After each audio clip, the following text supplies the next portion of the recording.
Just gotta focus on yourself out here, y'all. Pay too much to the competition. Don't worry about what other people doing. Gotta trust your process. Worry about yourself, like I'm saying, man. It's bigger than me, bigger than you. You know what I mean? If you know what you gotta do, then do it.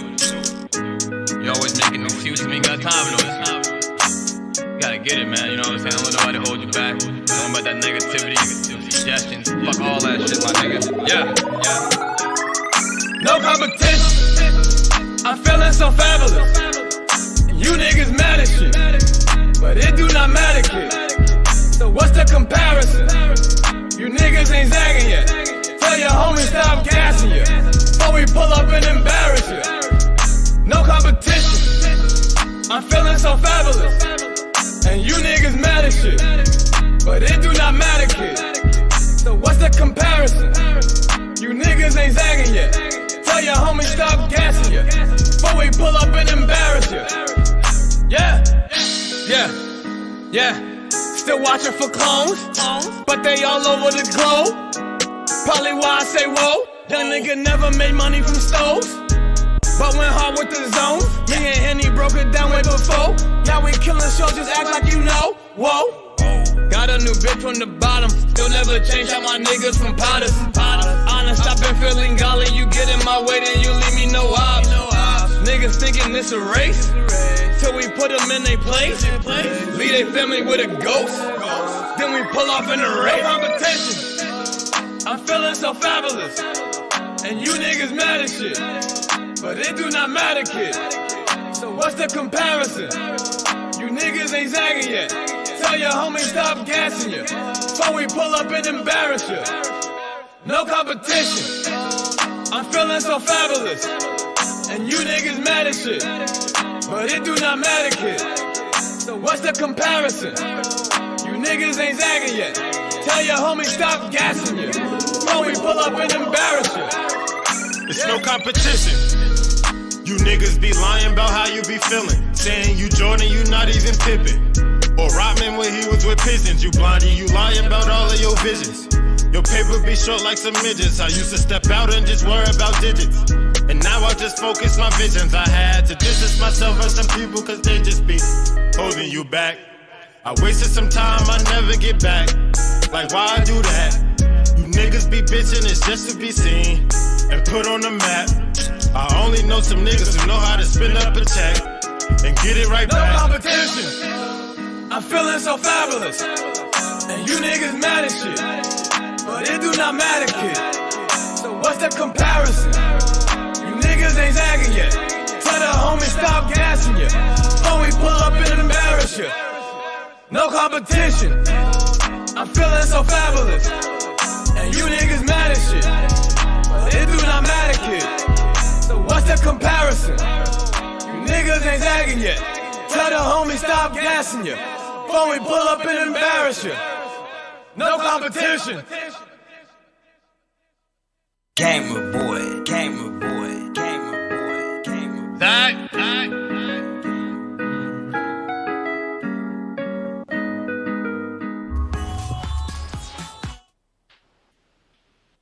All right, welcome back, everybody. Sorry about that. Appreciate y'all for joining us, and I'm sure over the next few minutes other people will find their way. Just a little bit of a technical hiccup. I don't think anything that we could have controlled, probably just a little glitch in my internet there or something. So Uncle Bobby, we were talking, actually really enjoy having this conversation with you, actually. This discussion about almost how even as people who are anti-theism or anti-religion, it's too terrifying. We actually have to, in a sense, offer the very reverence for religion that we're trying to deny it. Oh yeah.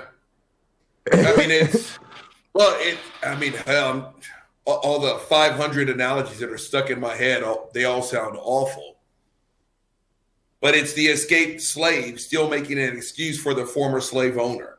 Yes. He didn't whip us too bad. You know, the food we got wasn't too rotten. Right. And when you're the atheist who's now sitting outside of religion and you're still saying that Jesus was the greatest blankety blank or whatever, you're just like, I don't remember ever doing that in my walk with non-belief, but from my experience, it seems to be common. I mean, hell, there's still, what was the name? I think foundation's too strong of a word, but there's help for non-believers that still stay awake nights shitting on themselves, wondering, are they going to go to hell? I mean, you don't believe in it anymore, but you got so fucked up as the believer that you're still in it. And so I think it's kind of the same. I don't believe in God anymore, but I'm still going to say the Noahic flood was the biggest show of grace. I'm still going to say that Jesus was the greatest person that ever lived. I don't believe any of it, but so I mean, you're still wired to defend this stuff. Yeah, it's the greatest story ever told, and all of this nonsense still. And what a friend we have in Jesus, essentially. Oh, yeah. So the exact same dude, real fast, who sat here and told me that he wasn't sure if his mother was burning in hell or not. He was one who actually told me that God drowning everyone and everything on the planet was the biggest show of grace. Really? Yeah. And I was like, dude, we just have a different definition of grace. We just do. We've got nothing in common now. But this is what kind of kills me, because I have a hard time, at least in most cases, believing that somebody doesn't see that as an adult. Like, I'm not sure if I almost feel like it's a form of bullying. How so? Because it's really just I'm special, I'm better, I'm holy. I don't have to justify it. Doesn't that, because I just have a hard time believing, okay, you actually think that was a show of grace. I don't know. It feels like an identity game, and that comes first, and then everything else follows after. Because the alternative scares me, right? Is there really that many people running around us thinking the savior of the world was born to a virgin and is coming back? Yeah. I actually think it's option B. Yeah, me too. I do, because I bought this shit literally until 11 years ago. If you and I had this conversation when I was still in my 30s, we would not be agreeing right now. And I told someone this a couple of weeks ago. This color on my shirt, I remember I asked her, what color is it? She told me it's black. I said, no, it's not. You're only saying black because that's what you were taught.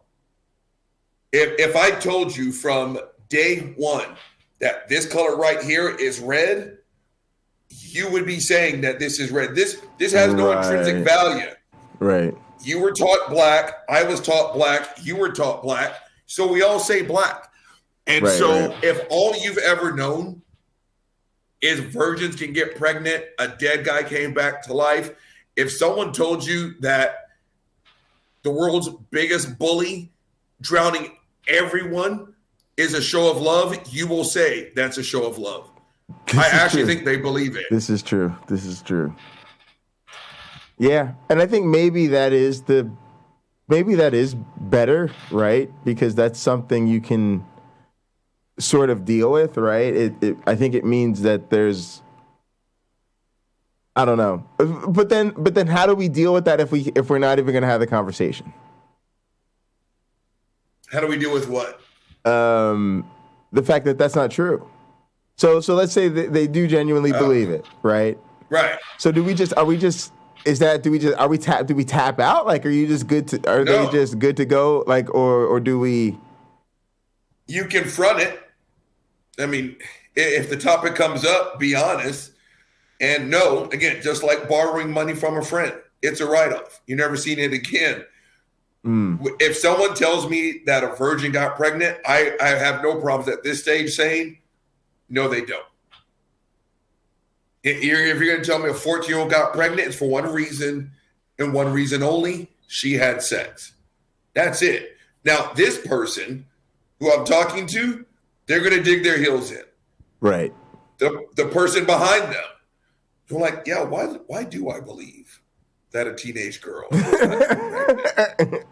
Because the person, and I've actually had this happen. This lady is highly intelligent. She made a lot of money very early because she's that intelligent, but she's also a Christian. And she straight up told me, so I asked her, I actually told her, you do not believe that a virgin got pregnant.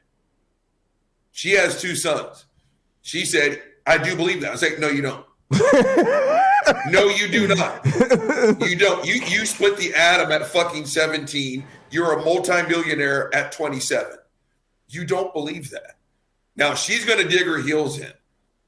The person behind her, they raise their eyebrow. Because I raised my eyebrow. You eventually raised your eyebrow. Right. And now I just want to say the name. Stupid Whore Energy. She raised her eyebrow. Yeah. Someone said something that made us all say, you didn't scream it. Yeah. You didn't say it at the moment. Yeah. But eventually you were like, oh, that is sitting on some bullshit. That is sitting on some bullshit. Man, this is crazy. But that's the game. The game is figuring out who, what, when, where, and how, right? Oh, yeah. Oh, yeah. Cue up the Mission Impossible music. Seriously. I mean, how I'm willing to bet, I can't see the side chat anymore, but I bet you dollars and donuts to people in the side chat, they agree with us. Someone's going to watch this video who's not signed in, and they're going to pull a Robert Reed. Their spouse is severely religious, but you've got questions. And now it's like watching porn, right? He's like, is anyone around? Okay, atheism. Oh.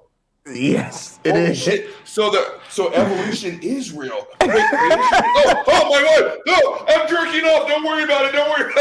You'd much rather lie about, masturbating to porn than looking up the facts. And so we continue to have these conversations.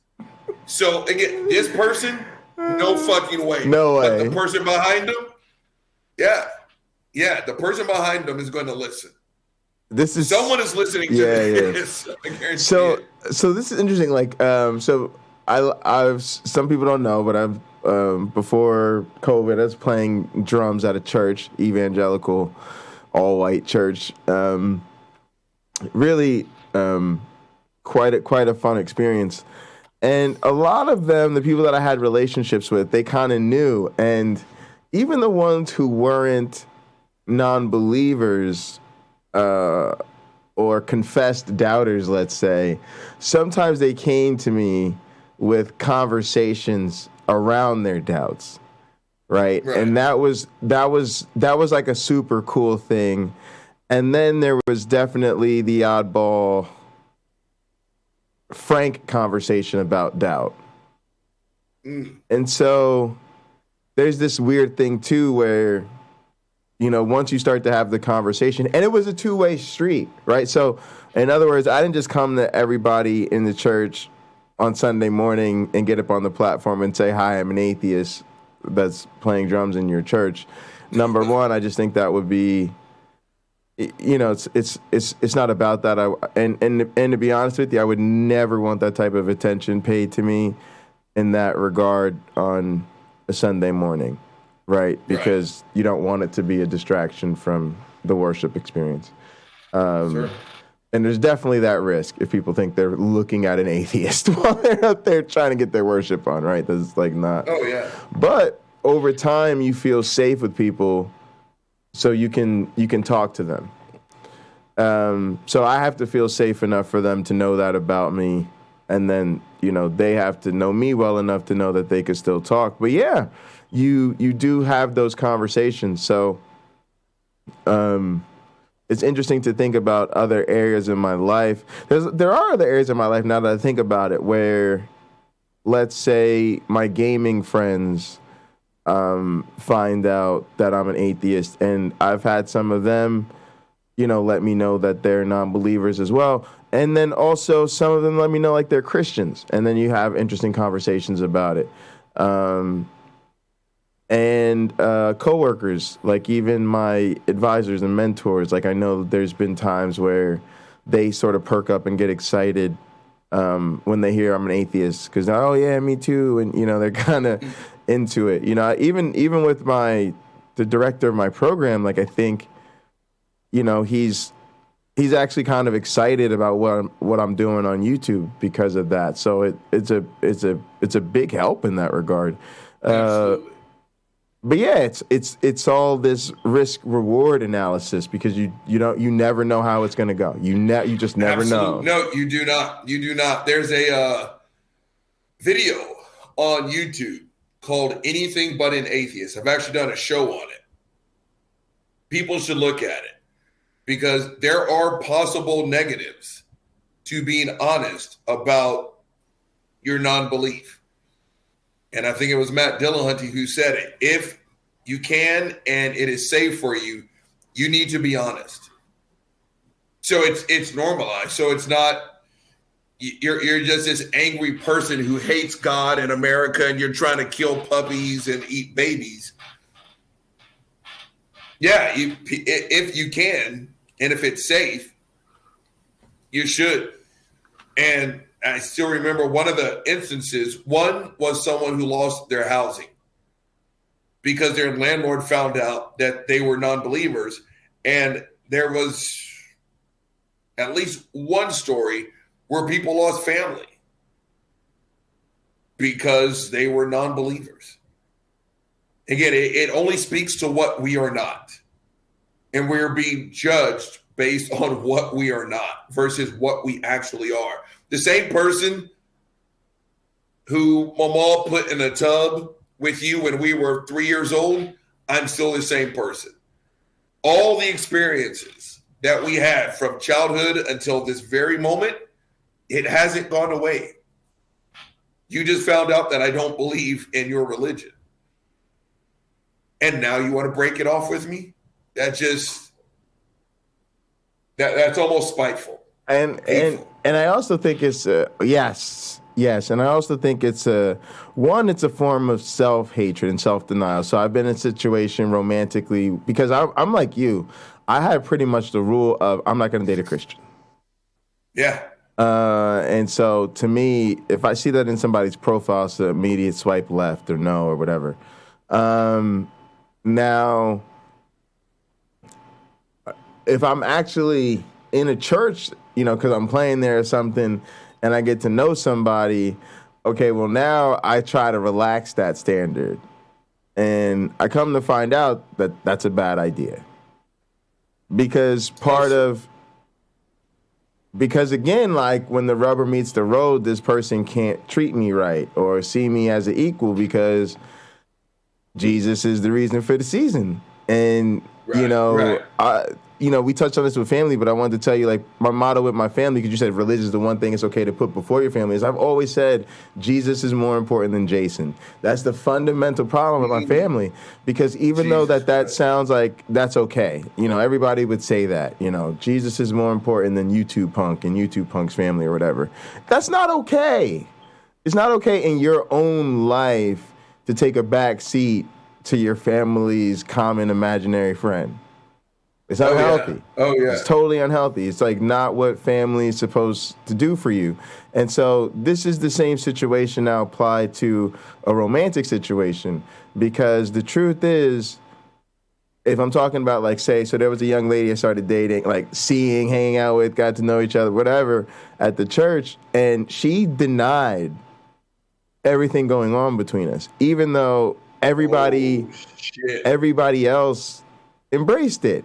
Like, her family thought we were dating, and they liked that idea. Everybody in our church thought we were dating, and they liked the idea. We spent lots of time together. We were always together. We probably went on, I wouldn't even say like a date. We probably went on 2 or 3 every week. Like we were just always together. Oh, let's grab lunch. Let's go get dinner. What are we doing this weekend? You know, and then we're, you know, but here was the issue. She couldn't allow herself to acknowledge the romantic interest because I was an atheist.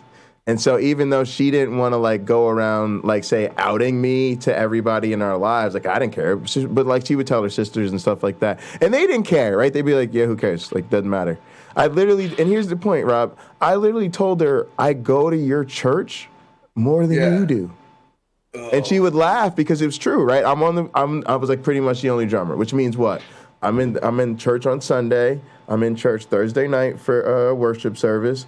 I mean, for youth college ministry, sorry. I'm at Bible study on Monday. I'm at all the conferences, the trips, the retreats, right? So I'm literally living the lifestyle that's your dream come true. Same church. We have all the same friends. We're in the same Bible study, all that. But it's a block. And so that is a form of self-denial. She is having this romantic feeling with this person that this would be a very healthy relationship. Mutual interests, mutual friends, all the time. You get along, you've got that, you know, that vibe where it's like, oh, you're not just my romantic interest, but you're kind of my best friend, and you're the person I talk to the most and tell all my secrets to. We had all that going for us. And we're in a band together. But you can't acknowledge how you feel about me because of that one thing. It's just ridiculous. One is the whole bullshit of, that was a big ass belch. I got a hashtag. Hashtag unprofessional. But one is the whole, you can't be yoked to a non-believer bullshit. Yep.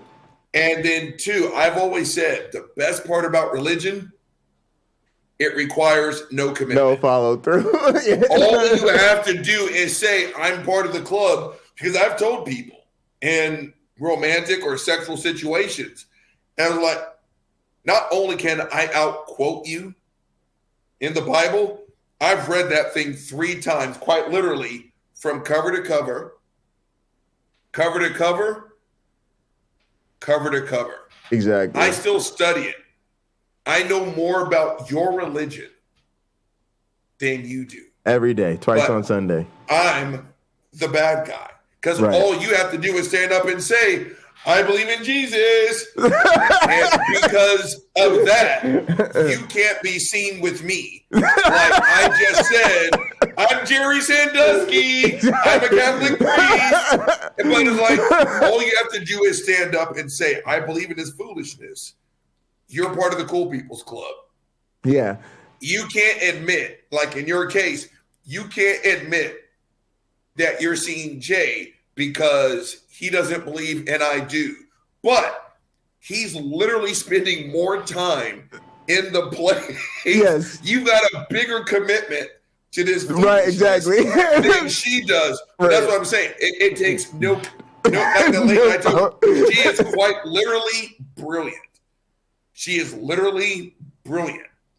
Made millions before her 30th birthday.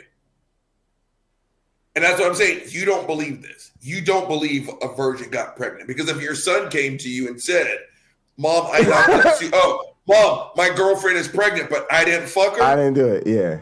You would snatch his car keys away. You take his iPhone away. You'd call him a liar, and you would divorce your husband. That's what you would do. So again, but she just said, like, I believe it. Yes, I do. It's like, no, you don't. No, you don't. No, you don't. And you got dogged. Yes. By a potential romantic partner. Yes. Because you simply don't believe as she did, but you're putting in more commitment. Yes. Than she does. Because of that this one shit truth. Takes no commitment. It's YouTube book, yes.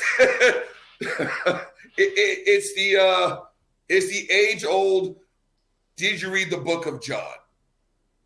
And when I was a Christian for 39 years. I've read that Bible 3 times from cover to cover. I still study it, and they still say the same thing. But did you read the book of John? And I'm like, oh, now I get to say it. In particular, chapter 3, verse 16. Which one would you like to talk about? I've read that book from cover to cover. But if you read the book of John, it will change your life. Is the book of John in the Bible? Well, yes, it is. Did you not hear me when I said I read it from cover to cover? Well, yes, I did. But did you read the book of John? It's like, fuck, you're just stuck to a script. Yeah, that is, and I think that's a problem too, right? Is that they hear these scripts. So they get the script on Sunday morning, either from the pastor or they get the script from a YouTube apologist.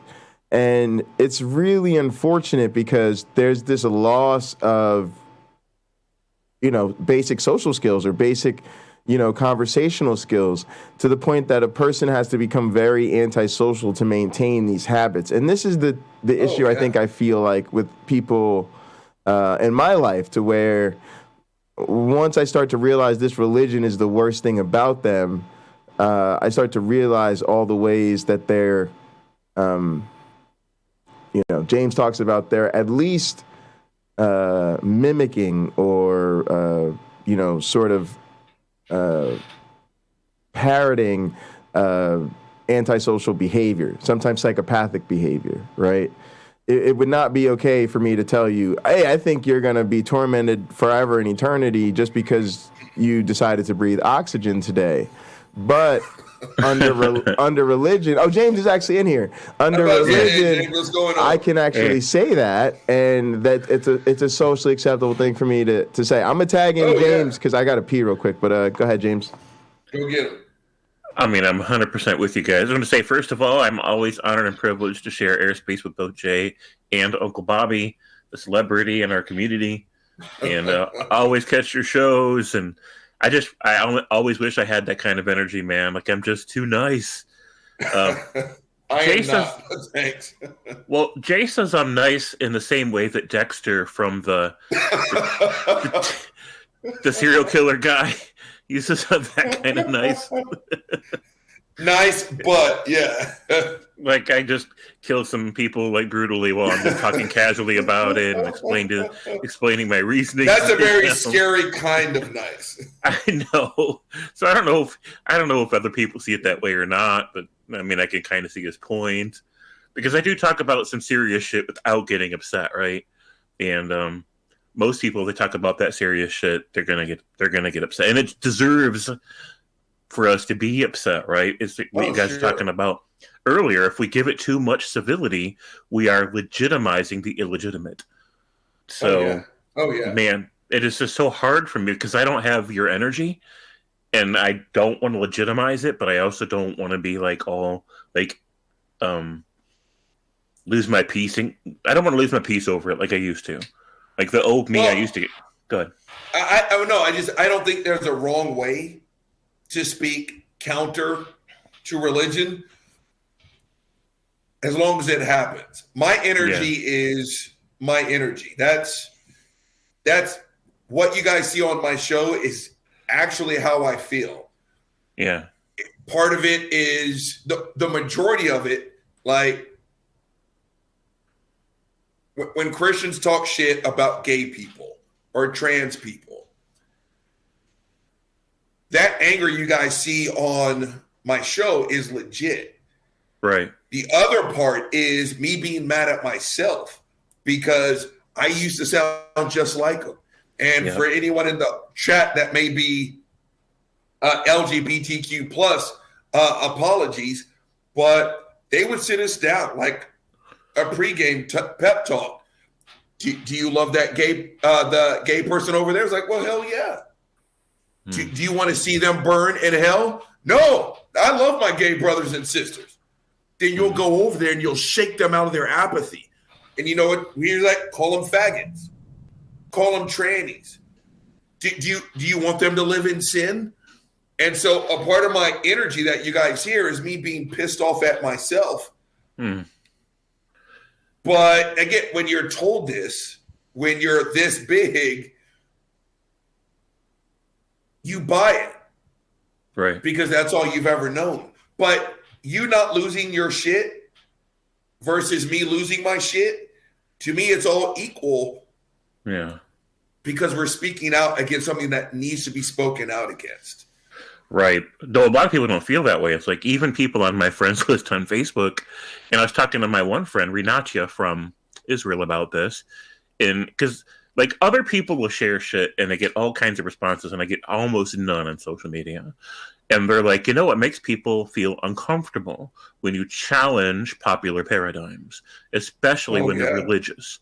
They feel like even if they agree with you, somehow it's wrong to say these things publicly, and so they don't want to endorse it. They don't want to like add their voice to it, and so they just won't acknowledge it. And a lot of people actually like ascribe things like hate to just speaking out about religion. That you're hateful and you're like misanthropic and you're a nihilist. They get all these like crazy ideas about who you are and what it means to speak out against religion. And I think that's the bigger problem. This protection that people, that the average person gives, this taboo that says you're not supposed to speak out against religion. It shelters religion, and it makes it to where we can't have an honest conversation with the general public. We just can't, right? No.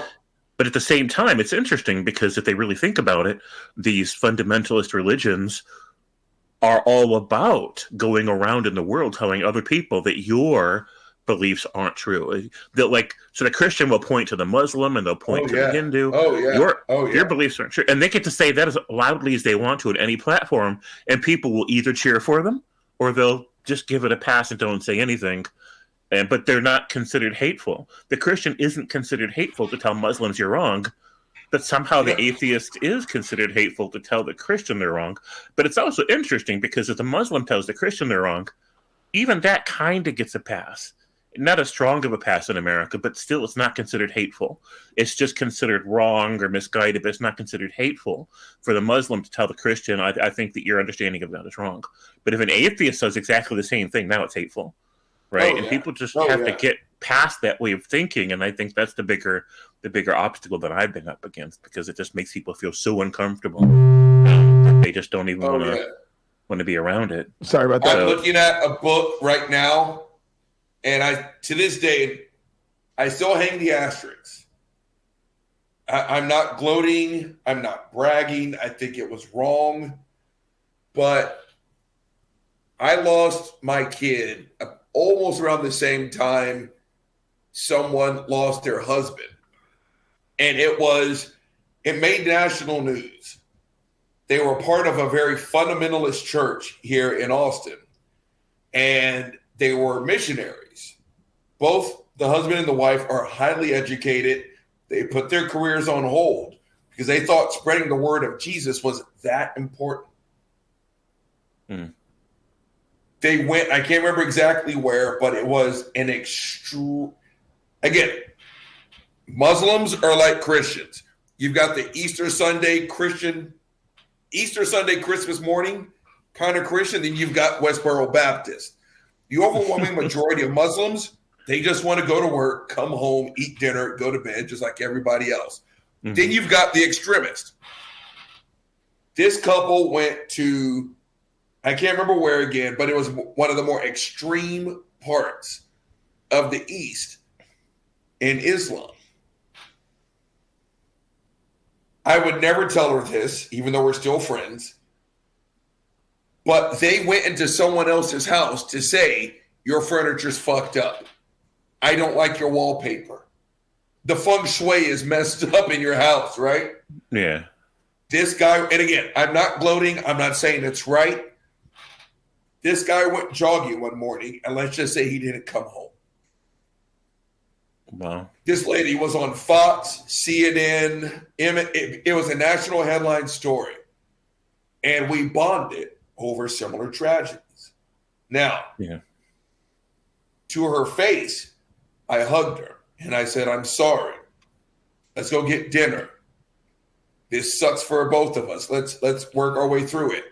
In the back of again, he did not deserve it. He did not deserve it. I'm saying out loud, everybody, he did not deserve what happened to him.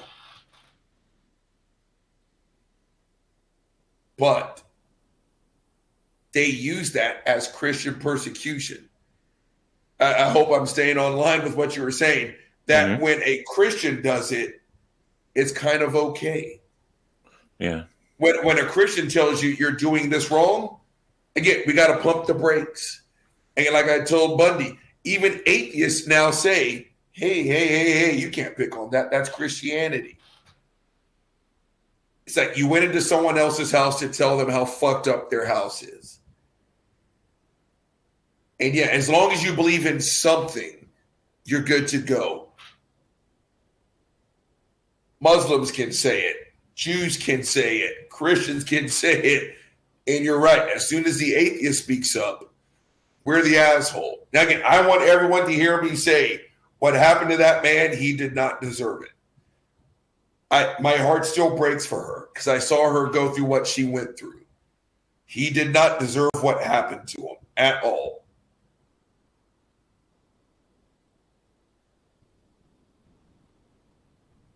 But an asterisk was hung on what happened to him. Yeah, I like this. Because he was a Christian doing what he was doing. What's that? If I discriminate, criticize you, it's called religious freedom. If you return the favor, it's called persecution. There you go. Exactly. By Betty Bowers. God, I love that woman. yeah. She's got a channel. Yep. Her channel is part of the reason why I'm an atheist now. Oh wow. She was one of those that, of course, everything she does is tongue in cheek and it's comedy, but it's funny because it's true. Yeah, absolutely. Again, the three of us stand up and say, okay, come on. Shut the fuck up. You don't believe that a 14-year-old girl got pregnant without sexual intercourse. All three of us just persecuted Christians. Right. But the other way around, it's, you can't. When the baker in Colorado said, I'm not baking a cake for two gay guys, it was his religious freedom. So, yeah, it's what's good for the goose should be good for the gander, but it's not. Yeah. Yep, I remember that controversy. I remember where I landed on it, too. I'm like, they should have had to bake the cake, and I don't think they should have had to write something like happy gay wedding. I think they should have just, maybe gave them a package of peel and stick, edible letters and said, you can spell anything you want to on this cake after you leave the store. Wait, but was that the thing? Was they wanted them to put happy gay wedding on it or whatever? I mean, no. No, that's never the thing, is it? It's always From what I understand, it was quite simply put, two people with similar dangly parts, so we're not going to bake the cake. Yeah. And the thing that, again, I'm not a lawyer. I sweat for a living. But what made this discussion worthy was because people are like, all these examples, being homosexual is literally a protected class. Right. It needs to be. Yeah, and it is. And so it's like, well, I'm not going to do this because this person has a vagina. You understand that you can't do that by law. And so it was like, well, what about his religious freedoms? Don't care. In this case, it's not that they don't care. It's that it's not applicable. Being gay is a protected class. It's like if I go in there. Yeah, no, I was just saying I don't care. Girl, I don't care about your religious freedom. If I go in there with my black girlfriend and I say, I just asked her to marry me. You need to bake a cake for us. Well, we don't bake cake for niggers. I've got a case against you. Right. I'm part of a protected class, just like gay people are. So and when Jesus handed out in the stories, when he handed out fishes and loaves, he didn't say, "Okay, I need you guys to divide into groups. Everybody over here who lives and thinks the way I like, and everybody over here who maybe you're gay or maybe you're a Pharisee, because I'm not going to give you any fishes and any loaves. Wouldn't sell them to you, wouldn't give them to you because I don't want to support your lifestyle." Jesus didn't even get into any of that. But that's the best part about being a Christian. Your Jesus is your inner opinions. Right. Because I know Christians who will sit here and tell you with an open face, my version of Jesus loves gay people as they are. They can get married, they can have sex, they can do whatever they want to do, and I'll see you in heaven after you die. Mm-hmm. Some people's version of Jesus is fuck the faggots. Right. Mm-hmm. And so, again, I've always said, show me the Christian and I will show you their Jesus. Right. Their Jesus is the outer shell. It's, be it my Jesus loves gay people, black people, men, women, Muslims. Everyone goes to heaven. Just don't be an asshole to your next door neighbor. Mm-hmm. They're just as Christian and they're just as much of a believer in Jesus as Westboro Baptist and all the other people that everyone seems to give the finger to. Yeah, so this is the thing that I really think more of us need to touch on with religion is that because, well, in my opinion, it's not true, but let's at least say because there's no standard for this, they all become the stand-in for God. And then this is where I think the quote-unquote puppies and rainbows Jesus person is enabling the Westboro Baptist Christian because they're slinging the same narrative. But James, you talk about this more, right? About how it's a substitutionary effect, right? I get to stand in for Jesus, and therefore my Jesus stands in for my ego. Yeah, so it's a complex thing, but the part of it is that it's like they're promoting a brand label, right? It's marketing. So if you see the Christian symbol and if you hear the Christian label, it's just all one thing, right? Like Rebecca says, it's just all one thing. So you do good deeds in the community under the label for the brand name, and then later on, the people down the street in their Westboro Baptist bullshit or some version thereof is saying, come join our church. And now there were people in the community who were remembering all the good deeds that were done by the progressive churches. Right. Now, the people in the community aren't making a good distinction. They're thinking, well, Christianity is just Christianity, right? Because I remember how good I felt about that label when I seen somebody doing good deeds in the name of that label. And so they're going to walk into any random church and say, teach me about some Jesus. I'd like some more of that love in my life, please. And these churches, no matter how awful they are all really, really good at making it seem like they've got the true recipe, right? Yes. They've got the real sauce. And they're also all good at loving you on the way in. God. Love bombing, like an abuser does. It's just love bombing's all that is. So, and all the while, of course, their God is just an expression of their own ego. And it's the perfect tool if you think about it. If somebody's a narcissist in this world, and I'm not saying all religious people are narcissists or whatever, but if somebody is a narcissist, when they look at Christianity, they're like, holy shit, this is perfect for me. Because I get to give a new name for the mask that I hide behind, and it's called God. That seems like Kent Hovind for sure, right? Yeah. Absolutely. And so then their position becomes now, if you question me, you are questioning your God. If you find fault with me, you are finding fault with your God because I speak on behalf of that entity. And so when they say that you need to yield to the authority on bended knees before the God that they're talking about, they know that what you're doing, if it works, is bending a knee in front of them. You're yielding to their authority as the person claiming to represent a divine authority.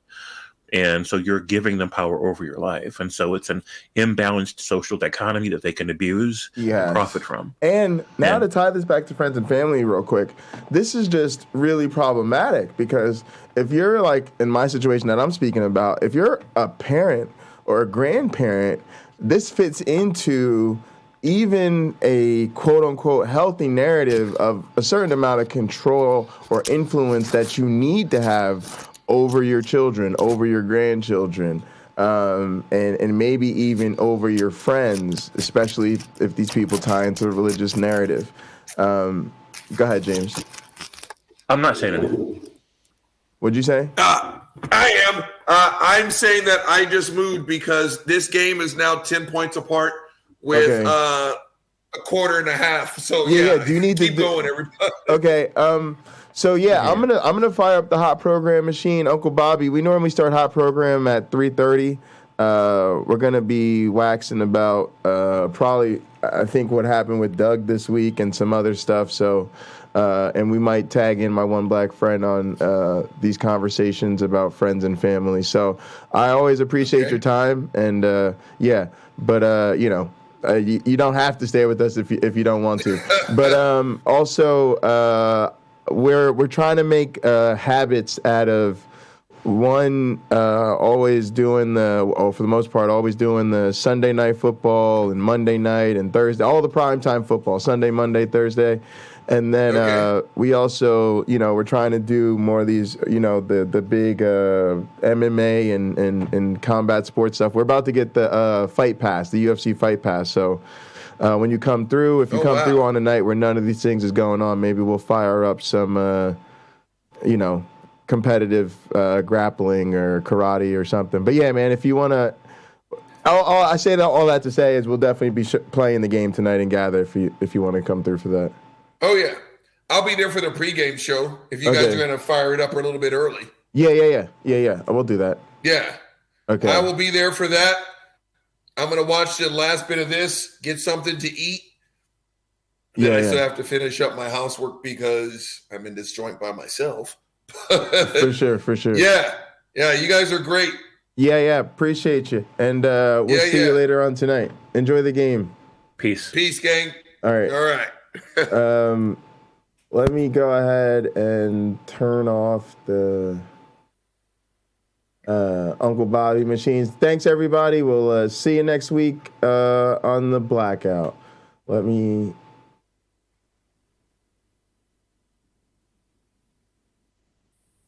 I could have played an ending screen, but that's all right. Let's save those.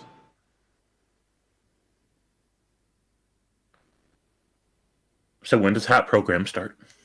Pretty much right now. I'm about to start it. I just need to actually let me go. Right. I'm gonna turn on fire up this screen and then I'll get it going.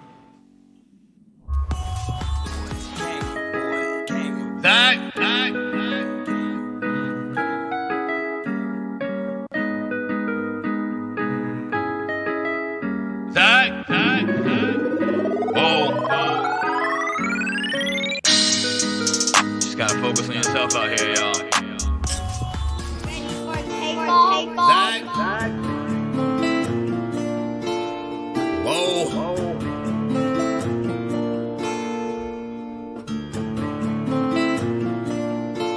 Working hard on my stump, what's the problem? I ain't had shit to show, being modest. Now it's grams of the wax in my conscience. Bron James in LA, you're on college. I've been jumping on them planes like a hobby. Still moving with the pack like my partners. Shut the John on them jets cause we wildin'. But the bowl is a party on the island, moment of silence. So good, get back to the topic. Grew up, it was me and Flocka. Grandma's and Big T, this my mama. I ain't even for the pain when my pots flip. Knew his name, that's it, never bothered. Mom said, you the man, son, you got this. Ever since I found a way to go and pop shit. Hold up, blaze through a whole zip. Took a seat at the table of my first flip. Days in red roof on my first whip. Spent the money with the gang, never post pics. Seen the change in the game, had to coach it.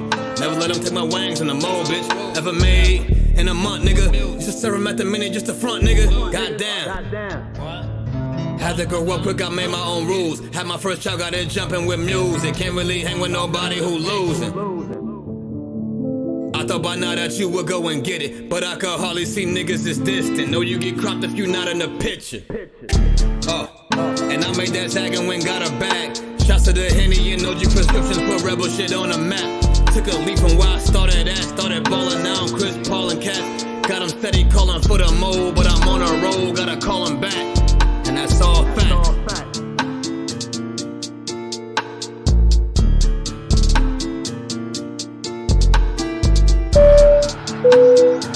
Ladies and gentlemen, welcome aboard.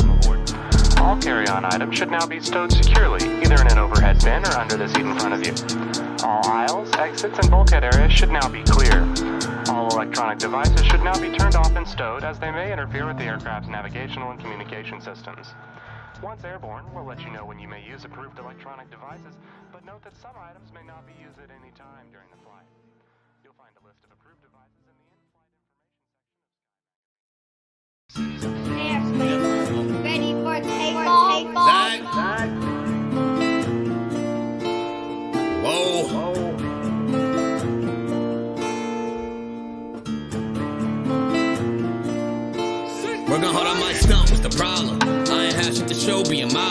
Now it's grams of the wax for my conscience. Bron James in LA, you're on college. I've been jumping on them planes like a hobby. Still moving with the pack like my partners. Shut the John on them jets cause we wildin'. But the bold is a party on the island. Moment of silence. So good, get back to the topic. Grew up, it was me and Flocka. Grandma's and Big T, this my mama. I ain't even for the pain when my pots flip. Knew his name, that's it, never bothered. Mom said, you the man, son, you got this. Ever since I found a way to go and pop shit. Hold up, blaze through a whole zip. Took a seat at the table of my first flip. Days in red roof for my first whip. Spent the money with the gang, never post pics. Seen the change in the game, had to coach it. Never let them take my wangs in the mold, bitch. Ever made in a month, nigga. Used to serve him at the minute just to front, nigga. Goddamn. Had to grow up quick, I made my own rules. Had my first child, got it jumping with music. Can't really hang with nobody who losing. I thought by now that you would go and get it, but I could hardly see niggas this distant. Know you get cropped if you not in the picture. And I made that tag and went got a bag. Shots to the Henny and OG prescriptions, put rebel shit on the map. Took a leap from where I started at. Started ballin', now I'm Chris Paul and Cat. Got him steady calling for the mold, but I'm on a roll, gotta call him back. And that's all fact.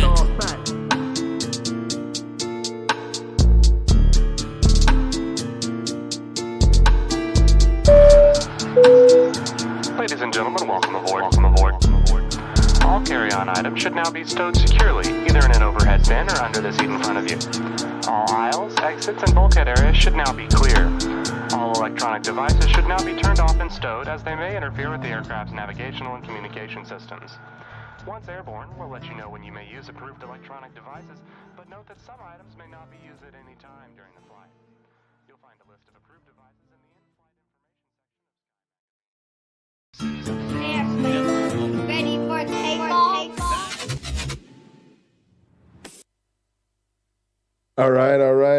Welcome, everybody, to another episode of Hot Program. I don't know if my one black friend is. Let me refresh mine. It could be on mine. What's up, everybody? It's really good to see everybody here. We've also got the crew, the gang is gathered, which is always going all of to. This, I mean, the Pennsylvania. Trump just said it. They found in Pennsylvania that everything we said was right. They're just not showing it all at one time to show how much fraud there really was. I don't know if you've seen 2,000 Mules, but that shows exactly.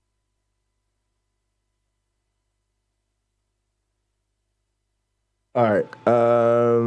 There's my one black friend. Hi. How you doing today, sir?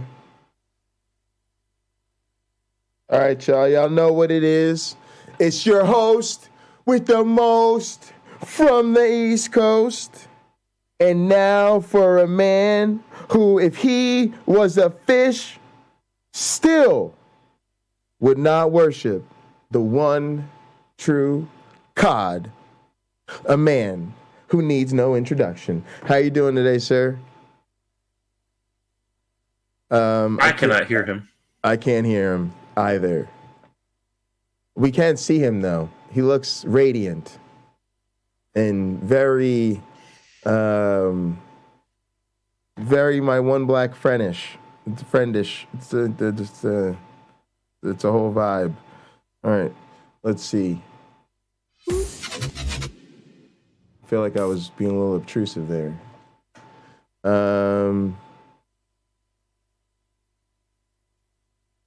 No, we still can't hear you. I might just need to refresh it sometimes. If you have the correct audio settings and you're still not hearing yourself, then I hear me. There it is. We can hear you now. All right. Yeah, fantastic. How you doing today? I'm good. Not buying any more Asus products. Not buying any more Asus products. Oh, it's not a good look for Asus. No. So I'm okay. How are you doing? I'm doing good. So I don't know how much you've been caught up on, but I think there's only really one thing that needs to be discussed this week. This wasn't the week where it was like hard to figure out what to talk about. The elections or something else? No, Doug. No, I don't know what happened with Doug. Is he okay? Is he okay? Yeah. No, I don't know. I don't think he's okay. Something wrong with him. That's for sure. Well, hold on. Something wrong with him. That's for sure. Well, a lot of us have cut off the PineCreek. We are. Yeah. Today, this was the last week of PineCreek. Boom. Wait a minute. Am I back? Can you hear me now? Yeah. You're back. Okay. So wait a minute. I don't know what the story is. I'm trying to pull it up. I'm trying to find it for you. Okay, and I will try to make my monitors work. Does anybody know where to find these things about these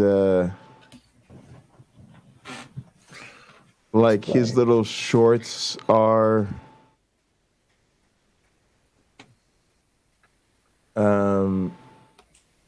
all right, I'm gonna share my screen and then maybe can somebody help me find these clips from the Dukester, the Doogly one.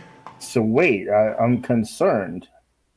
Don't be concerned. There's nothing to be concerned. That's me. That's how my brain works. He's just a privileged little douchebag. Really? What? It's just. I'll show you. Sorry, I should stop poisoning the well. Where's? Oh no! Don't worry. I'm capable of forming my own opinion. All right. Let me see if somebody hit me with something in the chat. And hello, everyone in the chat and James. What did AR came through with the. All right, now I just got to get over to the chat because I was totally prepared for that. Obviously, never catch me slipping.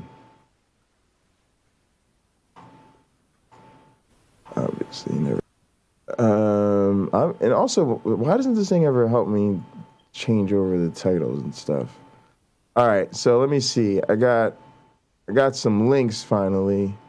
Matter of fact, though, let me log in with my other account because it'll make sure we don't get hit with capitalism.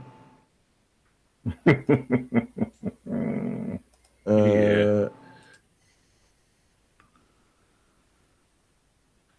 All right, we'll close the other tabs. We'll pull up the things. We'll go to the live chat. Come on, show me the live chat. What does a man have to do to see his own live chat around here? I had a very busy week, even down to working yesterday. So I don't know. All right. I didn't listen to his podcast. I listened to Cult of Dusty. That's the only podcast I made it through because I watched it last night. All right. So oh my goodness, I forgot about this. I didn't even think about the sound effect. Oh my Lord, this guy is just all right. So let me. Here's what needs to happen. I need to use the little boy's room. I'm getting caffeinated, y'all, and when I get caffeinated, the everything starts going.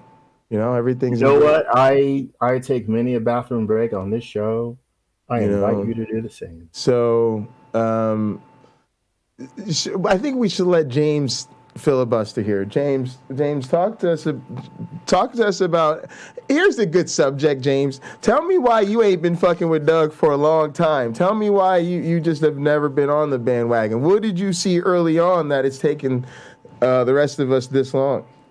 All right, so what I saw from the start is a man with far-right talking points who is apparently oblivious to the fact that he gets his views manufactured by the machinery of far-right media, which is really just tabloid media.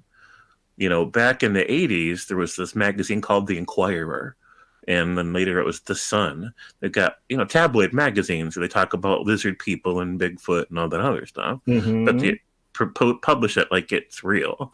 And back then, like, only a very small, peculiar percent of the population took that shit seriously, but a lot of people bought the magazines because it was entertaining. And eventually, media giants realized that shit, we could really market this. Like, we could really manufacture some false paradigms and capitalize on them.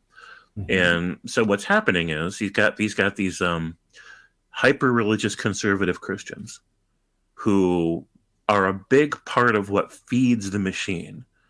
And that machine, in turn, feeds Doug. And Doug, in turn, feeds the community. Doug doesn't realize that every time he exposes Christians on his gotcha interviews, that he's biting the hand that feeds him. He's discrediting a part of the population that's part of a larger structure of people that are feeding the machine that feeds him.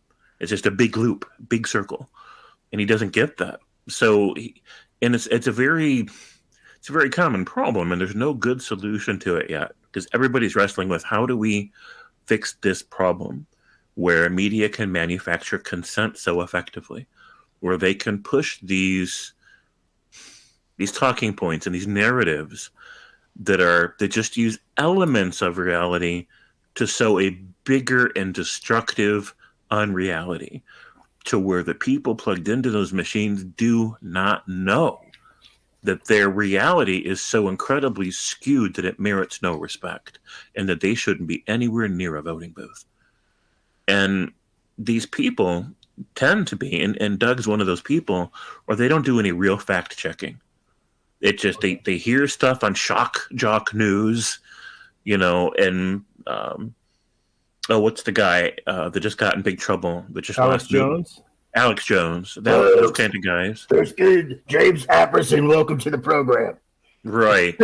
Exactly. So they hear that shit, and and I've listened to those podcasts before, those broadcasts, those news shows and stuff. And if you don't know any better, it sounds credible. It sounds like they're giving you the real scoop. If you know better and you understand propaganda and how it works, and you already got more accurate information and you know how to do research and fact checking, then you understand in a broader context what's happening there. But it's easy to see, if you just sit there and listen to those broadcasts, it's easy to see how it could really polarize a lot of people with these false narratives and really get them upset, because a large part of it is just this emotional manipulation, and it makes people feel righteous. They're righteous defenders of the grand truth of all the evil people we need to stand up against, all those black people and the brown people and the Chinese people and all of our enemies, and the atheists and the liberals and the blue hairs, right? It's all these people, and they always take the worst possible examples and misrepresent it as what the left is like, or what liberals are like, or what all women with blue hair are like, and what Democrats are like. And half the time, they're not even telling you the truth about what they're reporting. And even when they are, it's isolated things that have nothing to do with the way most people are in those demographics. But people that don't know that those are gross misrepresentations of the statistical norms for people in those demographics will think, wow, I never thought about that before. Thank you for cluing me in. Now I know where the problems in society really are, and we need to fix this, right? So these people that are caught up in that, they're not thinking, oh, let's go be destructive. Oh, let's go make the world worse. They're thinking, oh, let's go fix the world. Let's make it better, right? And that's the lure of it. That's the deception of it, because it's the same thing that Christian fundamentalism does. It weaponizes people. It tricks them into thinking that their hate counts as love, and that their methodology is going to result in a better world, even though it's been proven again and again to make a worse world. And because they don't know the history, they don't understand the context of what's happening here. And I've recognized right away, even before Doug recently got exposed for his racism, because he's treated Jay a certain way before, and Jay was a little bit confused by it. I don't know why Doug's being this way to me. And I tried telling Jay in the softest way possible, there's just no way that Doug's not at least a little bit racist. because he's puppeting all the talking points from far-right media except cherry-picking out the religious-specific ones. Everything else, lockstep the whole way. And I'm like, that whole culture is so steeped in racism, but they're also in denial about their own racism, right? The same way that a lot of people back in the Civil War era were. They didn't think of themselves as racist. They literally believed that black people were just lesser people and lesser capable, and they were doing them a favor by maintaining slavery, right? They were job creators. And it's just, the Hebrews in the Bible were the same way about people, about foreigners. They felt like they're doing those foreigners a favor, these savages who don't have the real God. So, we're doing them a favor by owning them as property because they couldn't make it without us, right? And at least we're protecting, society from their bad influence of their fake gods or their evil gods or whatever. It's just these larger narratives being used to justify evil and make you think that it's a form of righteousness. And Doug was caught up in it. And I'm like, usually what I tell people that are ultra conservatives but deny being racist, I just grant it. Normally I'll just grant it. Say, okay, for the sake of argument, you're not a racist. But I noticed it wasn't a deal breaker. I noticed that you're saturated and surrounded and plugged into this blatantly racist culture, right, that exists in the pretense of being a political movement, that you don't mind all the racism, right? You don't even notice it. You don't talk about it. You don't care. It doesn't bother you. All you want to do is rant against the left, right? But with Doug, I couldn't even be that charitable because it was clear, not just with the way that he was treating Jay, but how lockstep he was with all the far-right talking points, that he was just sitting on the same bullshit. He's just coming from that cultural paradigm. And I'm sorry to say it, but an advantage and a disadvantage on the left is that the left doesn't agree about a whole lot between themselves. And when it comes to like more detailed matters of how to fix society's problems, we should do this, or we should do that, they're very divided. And so that hurts them at the polls. It hurts them in politics because they're not united enough to have a good, strong presence to get things to go a certain way. But at the same time, it works against the right to be so united as they are. Because if you hear one or two things that somebody from the far right says, you already know the rest of what their views are. You already know. They haven't even told you yet, and you already know. That's not true of people on the left, but it is true of people on the right. So as awful as it is that they're so saturated in this echo chamber that tells them what to think, that helps them politically because now they're all voting the same way, right? Or at least before the Trump divide, they were all voting the same way. And now they're trying to figure out how to heal that divide because they want to get back to all voting the same way. But the left has a long history of not agreeing on what to do. Even back in the Civil War era, they couldn't agree on how far to take the war or if there needed to be a war or, things like that. There's always been divisions on the left about how to fix the world's problems and, what's serious and what's not serious and what do we do about it. But so if somebody says something that you often hear on the left, it doesn't really tell you with any good amount of with any justified confidence what the rest of their views are, right? Same thing with atheism and anything else. So like talking about like antinatalism, right? You wouldn't know if you talk to somebody who says left side political things if they're an antinatalist or not, right? Because it's a separate issue. You wouldn't know whether or not they want to be bothered with using special pronouns for people's sexuality, right? You only know that they probably just respect other people's pronouns or try to not be offensive, right? Even if they don't get it or relate or whatever. You don't know a whole lot about somebody who votes Democratic, for example, except that they know that the Republican Party is a serious problem that must be countered, right? You know very little else about someone's politics if they tell you they vote Democratic. So that's where I am about it. Like Doug was completely predictable, and I knew that he hadn't yet outed himself for his racism, but I knew it was coming. I knew one of these days he would come back from a Fox broadcast that would get him all upset about the great replacement theory or some other bullshit, and then he'd just start ranting. I knew that he would. And so when Jay started broadcasting about how he finally did it, I'm like, well, there it is. There's the other shoe that finally dropped. So Again, I haven't seen any thing specific that you're referring to, James. Can you tell me how long ago did you see this coming? As soon as I heard about PineCreek, I went over there, and within 20 minutes, I'm like, "Yep." So this is some time ago. This is So I only first heard about PineCreek maybe 14, 15 months ago. So I think at the beginning of this year is the first time I heard about them. I know when I was in Milwaukee with nothing to do in the winter in that little apartment, so small. It's slightly bigger than my hotel room now. Yeah. All right, we can look at the clips. Well, one, I need to take that little break. So thank you so much, James. Also, that was fantastically described. So really, thank you. Also, I want to acknowledge Carrie Ann's comments before we go on. How do I see those? How do I see? They're in the gather in the chat.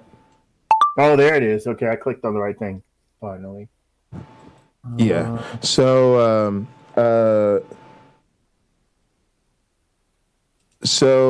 here. So Carrie Ann says he did some experiments that showed his indifference to humans. So we might not show that clip. So basically, one of those was he basically did a thought experiment where people should have to demonstrate that they're sort of economically, psychologically, socially fit enough to reproduce, because that would avoid, so many problems and stuff like this. Then she said he disappointed me being a public figure. Also, I guess the LGBT one we might not touch on. So he also said well, if LGBT persons are, or trans people, maybe it was, are having higher suicide rates, okay, well, a lot of that's because he says, well, the other side's going to say a lot of that's because they're not accepted, but then we look at it and they still have elevated suicide rates, even when they are accepted. Well, then maybe if you really want to save their lives, what we should do is tell trans people that they're not trans. Or, basically, and it's just interesting. What? I think I know what's going on. All right, so hang on. Okay. So then, but anyway, so I just wanted to mention those as sort of backlog, I guess, because it'll come up. So she's saying he showed his indifference to humans, but only specific ones. He disappointed me being a public figure and cherry picking data to support his quote unquote experiment that feeds into the views of hate-filled people's narratives. And then the one we're going to talk about today is he found cities, took their murder numbers, and compared it to the majority vote of those cities to create the conclusion that murderers are colored Democrats. Well, I saw that one short, that one that she's referring to there at the last. Yeah. So I saw that, and my reaction to it was, he's trying to get a bigger audience.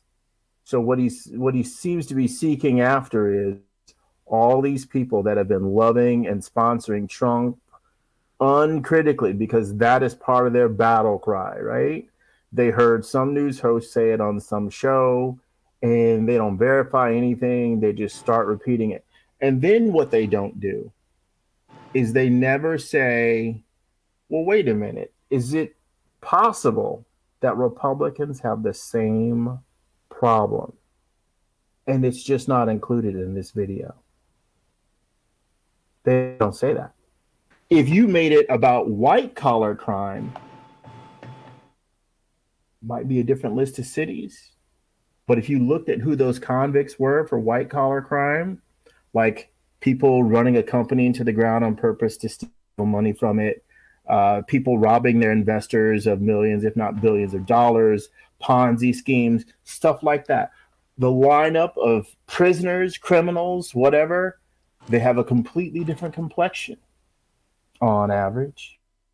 So I think if you and I, we went to the local police station and we asked, hey, can you show me your murderers who you've captured, like do you have pictures and stuff like that, you'd see probably a cross section of the ethnicities in society, with no one left out. Right. And it wouldn't be the idea that it's mostly black people or it's mostly white people or mostly Asian people, whatever. You're going to see a little bit of everybody in those books, because the fact is people of all ethnicities snap and they'll go hurting everybody. If it was school shootings, right? Most school shooters are what? Reflective of the general population. Anglo-Saxon, or Caucasian. Right. If you look at most serial killers are either Anglo-Saxon or Caucasian. That's not a commentary on Anglo-Saxon and Caucasian people. It's not. Right. Every ethnicity has their wrongdoers. And some of those people take it not just too far, but they get kind of sincere. Look, Hitler is one. I'm bringing it up. So what's that thing? There's like a famous thing when you argue and somebody brings up Hitler. So, okay, we're a few minutes in and I've brought up Hitler. But look, he's one of the biggest mass murderers of all time. White guy. Stalin, white guy. I can go on and on and on naming them. Right. That's not how most people are. It's not. We can find even the average serial killer, right? The guy that's in your community that they haven't caught yet, or the one they did, that's still an outlier. That's not how most people are. It's just not. But I remember something Tom Likens used to say back in early 2000s. I love listening to that guy. He would generalize, and people would call him on it, and he would say, "I'm broadcasting. It's broad. What I'm speaking of is broad." He's not being so specific as to leave out things that don't make his point. He's making his point, and he's using general data, broad data, to do it. The specifics might raise the validity of his arguments, sure. Just like with Doug, the specifics could raise the validity of some of his arguments. But a rational thinker is going to ask, and believe me, I don't know how many of them are out there.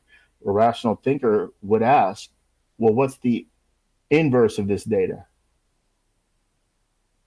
Or how does my side look? Right. Because I was just watching a video about Trump supporters for the Young Turks. What don't they like about Donald Trump? The first person they interviewed, and I didn't see the whole thing. It's almost like she didn't have anything she didn't like about Trump, except for that he let the other side get away with too much. Well, give me some specifics. And if you want to really scare people, I think James alluded to this. If you want to get people to admit they don't know crap, ask for specifics. Yeah, and it was sort of interesting. He pulled that move even on another guy where he was asking this guy for specifics. But yeah, I don't know. To me, he went too far. So let me show some of these clips. I guess I need to share. And thanks AR for finding those clips, and Carrie Ann, thank you for your comments. Carrie Ann says Doug mentioned triggering emotional people on the left as a good thing. Yeah. He kept saying it as it was a greater good type of thing. He always tries to spin this sort of as I'm doing everybody a favor with this type of rhetoric. All right, so I guess think he's building his right-leaning audience. Okay, as you all know, the president has long talked about our trying to nation find more, being at an inflection point. More people to he has back been clear up their point democracy of view. is under assault. Or and we again, cannot pretend I guess I could otherwise. look at it. They're feeding the need to be correct about their incorrect views. Right? It's solidarity. Here's someone who's an ally in the dumb shit I believe. So I'm going to hold on and I'm going to tell other people about this person. Well, those people spend their money. And I think I've quoted what I heard Lyndon Johnson said. If you can convince the lowest white man that he's greater or he's better than the best black man. You don't have to ask him to turn out his pocket. He'll do it for you. Mm-hmm. You know, you don't have to ask the guy to support you. He's going to support you.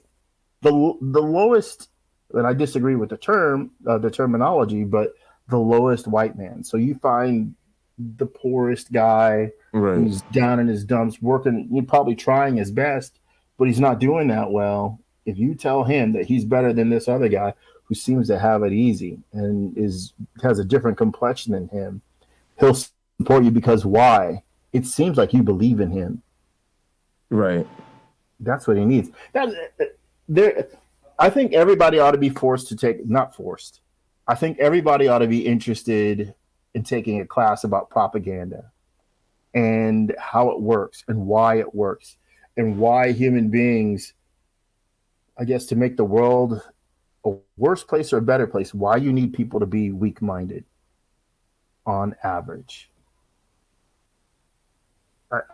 I think people ought to invest some time taking a course. There's probably YouTube videos galore about how and why it works. But this is part of propaganda. This is, if I can borrow from Sarah McLachlan, building the lie that makes up for all that you lack.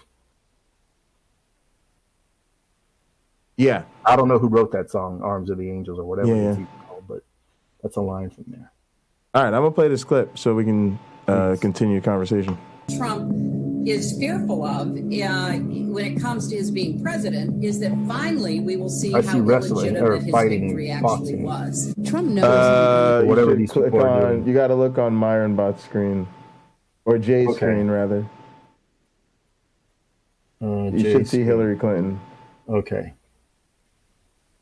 You see it? I do. Okay. Legitimate president. The president will continue to call attention to the threat to democratic intent. I hear you. I don't hear her. You should hear it from Myron Bot. Okay. It looks like the microphone and camera are off. And to public safety posed by those who deny the documented truth about election result and those who seek to undermine public faith in our system of government. Because I think he's an illegitimate president that didn't really win. So how do you fight against that in 2020? You are absolutely right. He's an illegitimate president in my mind. Would you be my vice presidential candidate? Folks, look, I absolutely agree. Trump didn't actually win the election in 2016. They refuse to accept the results of free and fair elections, and they fan the flames of political violence through what they praise and what they refuse to condemn.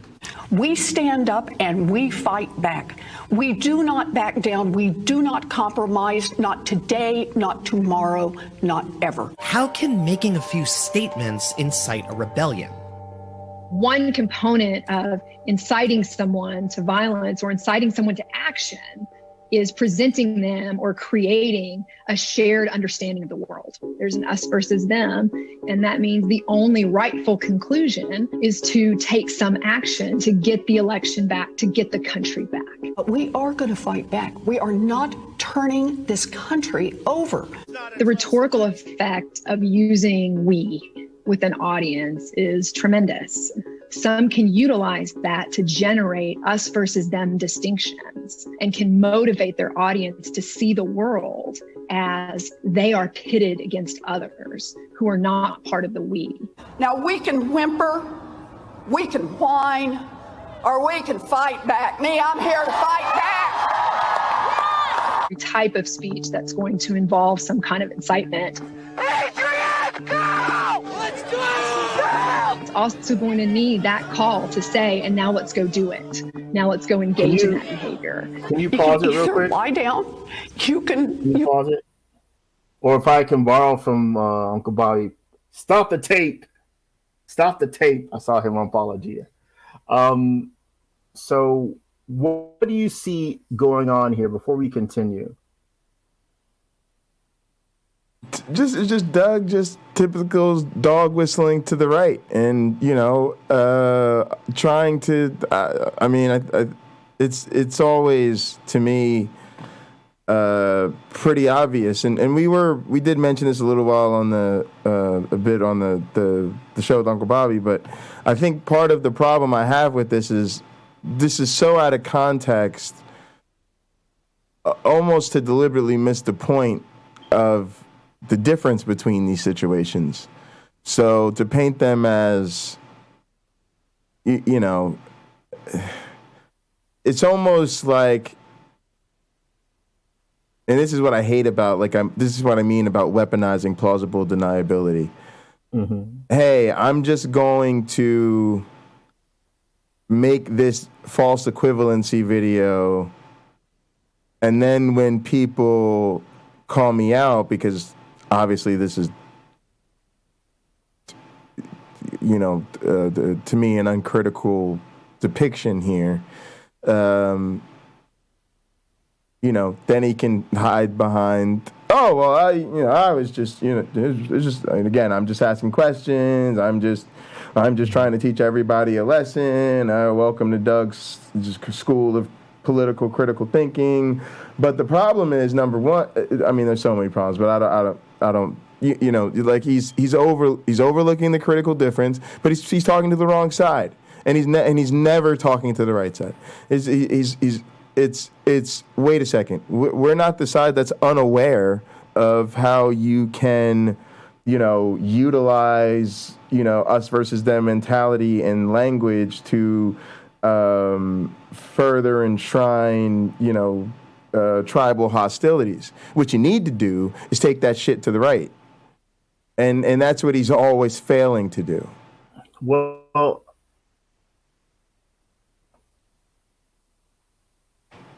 I'm trying to form my my words carefully here, because I think what I've seen so far, and I know we just have a little bit left, what I've seen so far, if you put the title "Triggering My Friends on the Right" prior to Election Day, it's making the same point. So what I see here, he used a clip of Jimmy Carter saying he didn't win the election, so referring to Trump. Trump lost the popular vote. That is a fact. Trump lost the popular vote at least 2 times if you're being charitable. With all the recounts, he kept losing it again. Right. Okay, no need to rub it in. That's just sure. The facts. So he puts that in here with Elizabeth Warren. Now, I have an issue with politicians saying they need to fight, because there's probably like 6 of them in Congress that could put up a fight and actually look good doing it, you know, physically. But what we need is not fighters. We need the people with the very best ideas and people who are literally willing to move the society forwards. Not just, I'm really good at being angry at the other side, or really good at making. Yeah, but I do think they need to fight, and I think for the most part, you know, again, this is where I feel like they're you had on that I don't know if that's UFC or something like that. Those guys, I guess the Stupid Whore Energy has that on. Okay, so there's that, right? And they can go into a ring and beat the crap out of each other. So let's start electing those people and have them do it that way. You want that bill passed? It's a battle royale.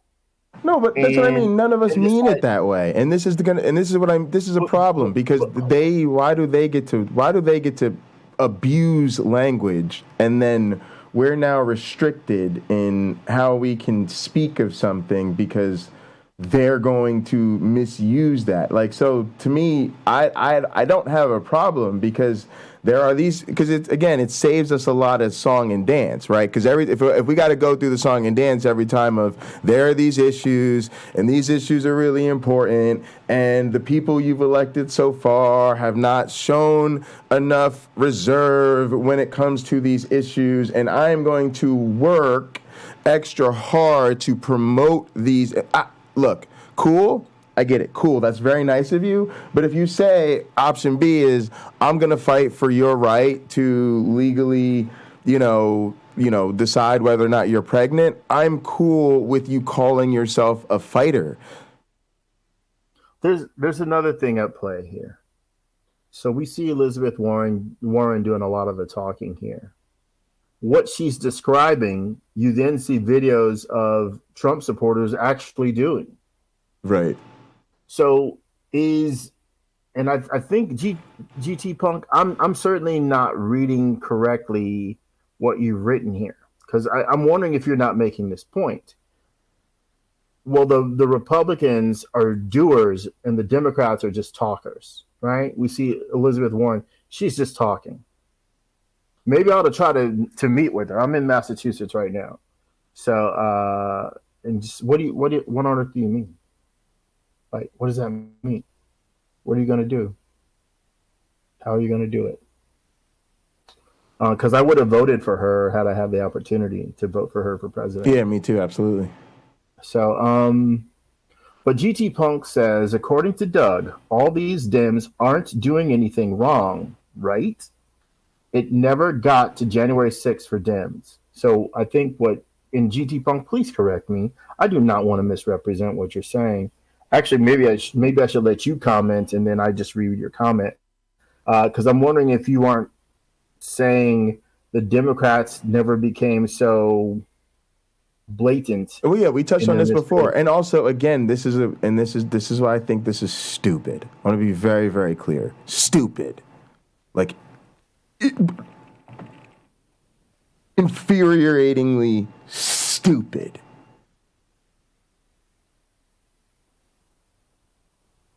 When people, in reference to Donald Trump, say he didn't win the election, he doesn't feel like a legitimate president, blase and the Glavinoids, everybody knows that we're referring to the fact that he didn't win the popular vote. And everybody knows, irrespective of that, he served as president, and nobody on the left treated his presidency like it was anything other than a legitimate presidency, other than the fact that they didn't like the fact that he was elected president in spite of the fact that he lost the popular vote. So it was a very legitimate critique of the system. Mm-hmm. So it is weaponized ignorance to sit there and even act like it's this, and it's this, that it's the same thing as when the right wing now is saying Biden stole the election and Trump is still the president and they're not accepting the results of the democratic process. And again, one side led to an insurrection, the other side took care of it as business as usual, and he's using this to critique the side that did it as business as usual rather than the side that did the insurrection. And that... you know what I encourage you to do? Because I rarely edit things. Take this exact same video, don't change anything except for triggering my friends on the right prior to election day. So you may have to crop it. Just change that. Leave everything else there. Okay. But that isn't the title. So it doesn't matter. Nope. Doesn't matter. Not to me. Doesn't matter. Like what I see is people. Why do I see that? Why do I see that in the upper left-hand corner? Triggering my friends on the left prior to election day. That's what I'm saying. That's the problem. So I'm tired of giving PineCreek. I'm tired of people making excuses for Doug. I'm just tired of it. I'm with James on this. I'm just tired of it. That's what this was about this week. I'm tired of people making excuses for Doug. And it's getting to the point where I have more questions for those people than I have for Doug. Why? We don't make these excuses for Tucker Carlson. We don't make these excuses for any right-wing apologist. He went past Bob Price, y'all. Matter of fact, so why are we not having the same response to Doug that we had to Bob Price? No. And Doug has gone further to say, I did it to trigger these people. I did it to upset these people. I did it to hurt these people's feelings. So he's going, I did this to hurt people. And we're going, let's not say something hurtful about Doug in our response to... No, F that. Doug is on some weaponized nonsense and it's just ridiculous. And then I feel like I have to respond more severely because I feel like I'm not getting enough support in the severity of this man's behavior.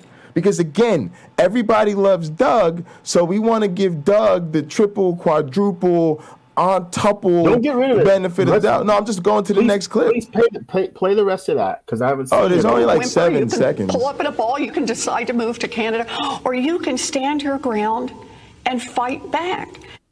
Again, so that's equivalent. I guess that makes her damn near an insurrectionist for suggesting that. So here's the other one.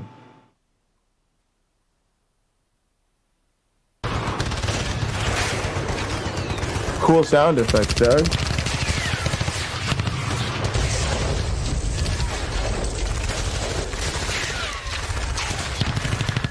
Yeah, Cameron said everyone walks on eggshells with Doug for some reason.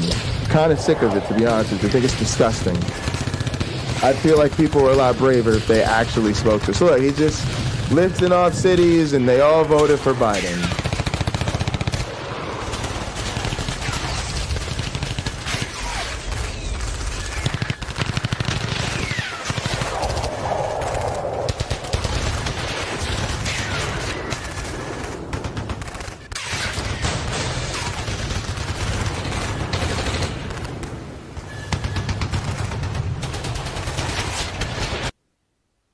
And the man literally admitted that he did it because the midterms were coming up.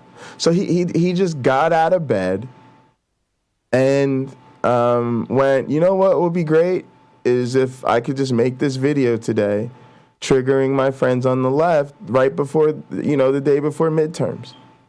And so then he did the day. So then, the red wave misses. So then the day after, Doug does a stream. I don't know. Did I get a link to? Let me see if I can. I'll pull up the stream Doug did because I've had 2 interactions with Doug since then. Mm-hmm. The first was on his channel, and I wasn't even gonna call because I'm kind of done with Doug. I just decided I'm done with Doug. I'm unsubscribing. This person is not adding anything to this community anymore. He hasn't been. So wait, what you have here? This is not old. This is brand new. This is his website right now. Yeah. Can you scroll up a little? Here, this is where I need to show you. I think I'm asking you to do the wrong thing. But yeah, no, you're right. I want to see how many you did it. You've done it. I wanted to see how many views these videos have had. So, compared to a video of a YouTuber, I'd say a channel that's about the size of his. This is probably normal. What you don't see is 3 million views, 680,000 views, 200,000 views. Sure. So that's what you don't see. Yeah. So for something like this, I would think it would be way more popular given the amount of the Trump faithful that are out there that would agree 1,000%. Now, for porn usage, I don't even know why that's relevant.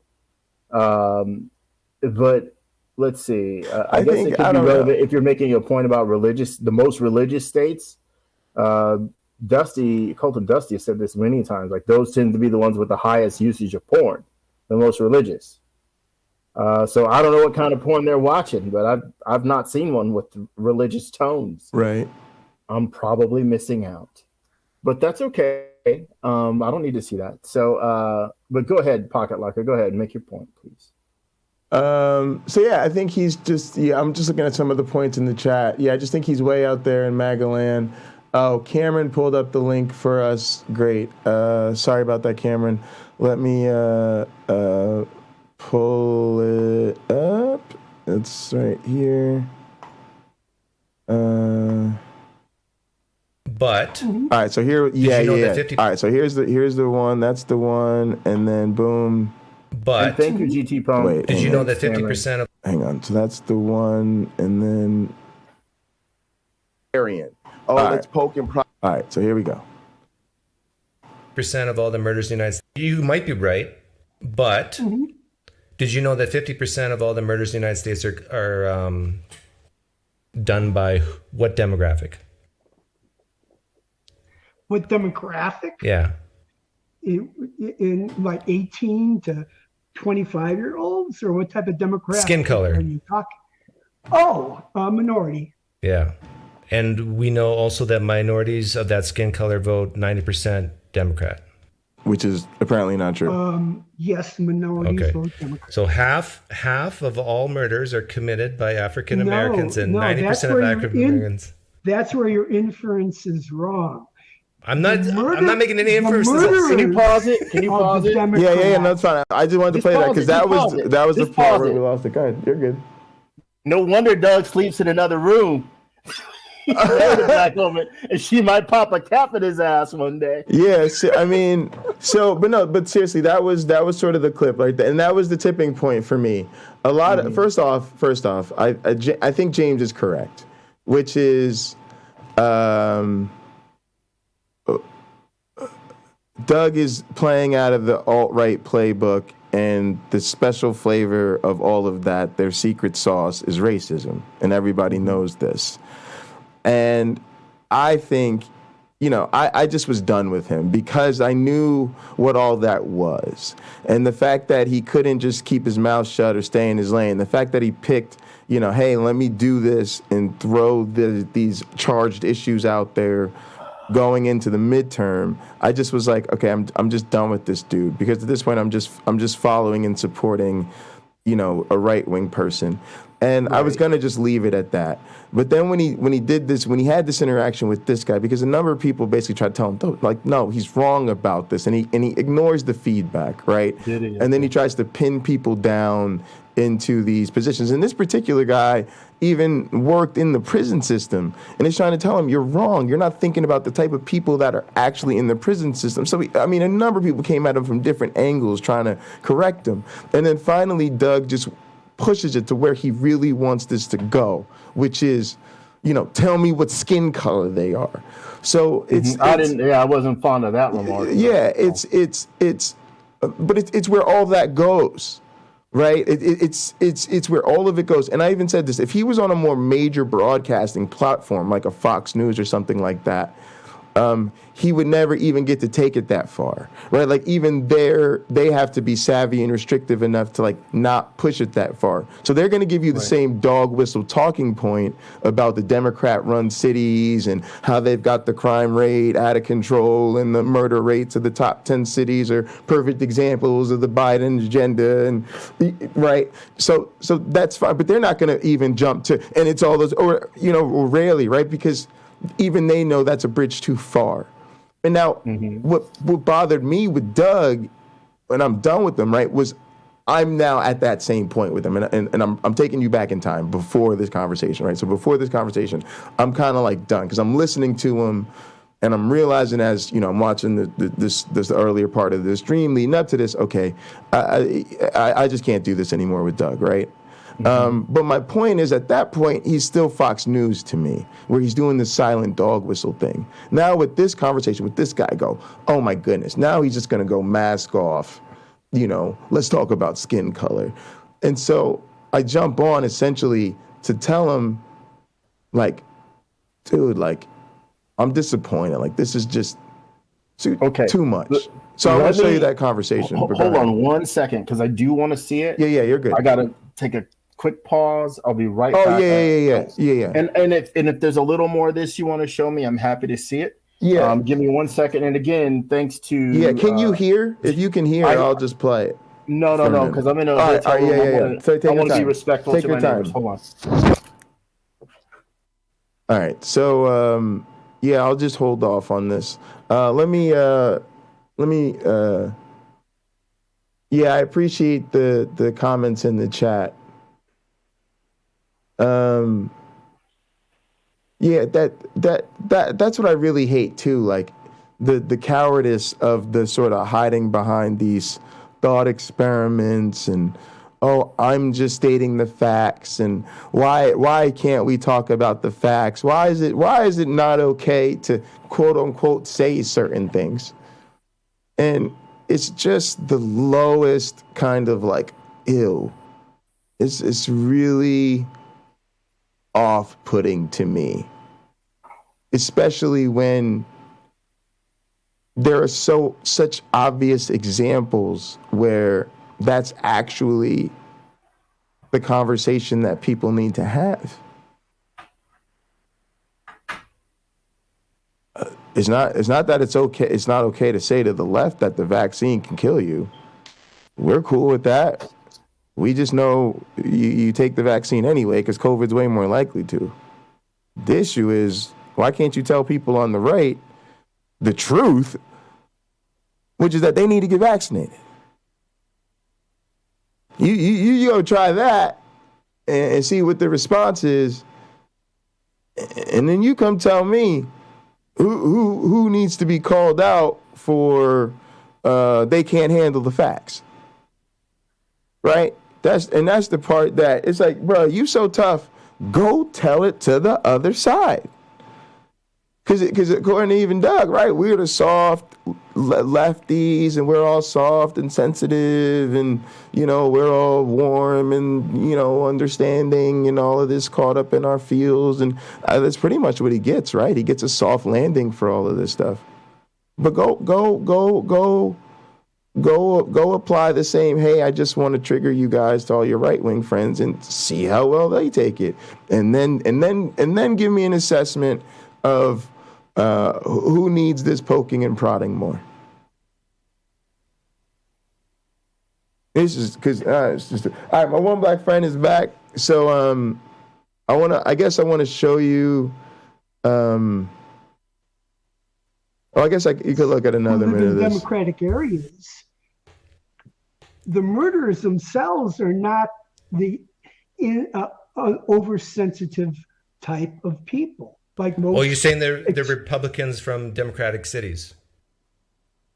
Well, areas, yeah. You look into the prisons. So if you commit murder, you're a Republican, and if you don't, you're a Democrat. No, you're a hard ass. I know. And Doug, listen to yourself. You're saying Doug is literally hard asses tend to murder. He's trying to make the opposite point. If you commit murders, you're a Democrat, not a Republican. Yes.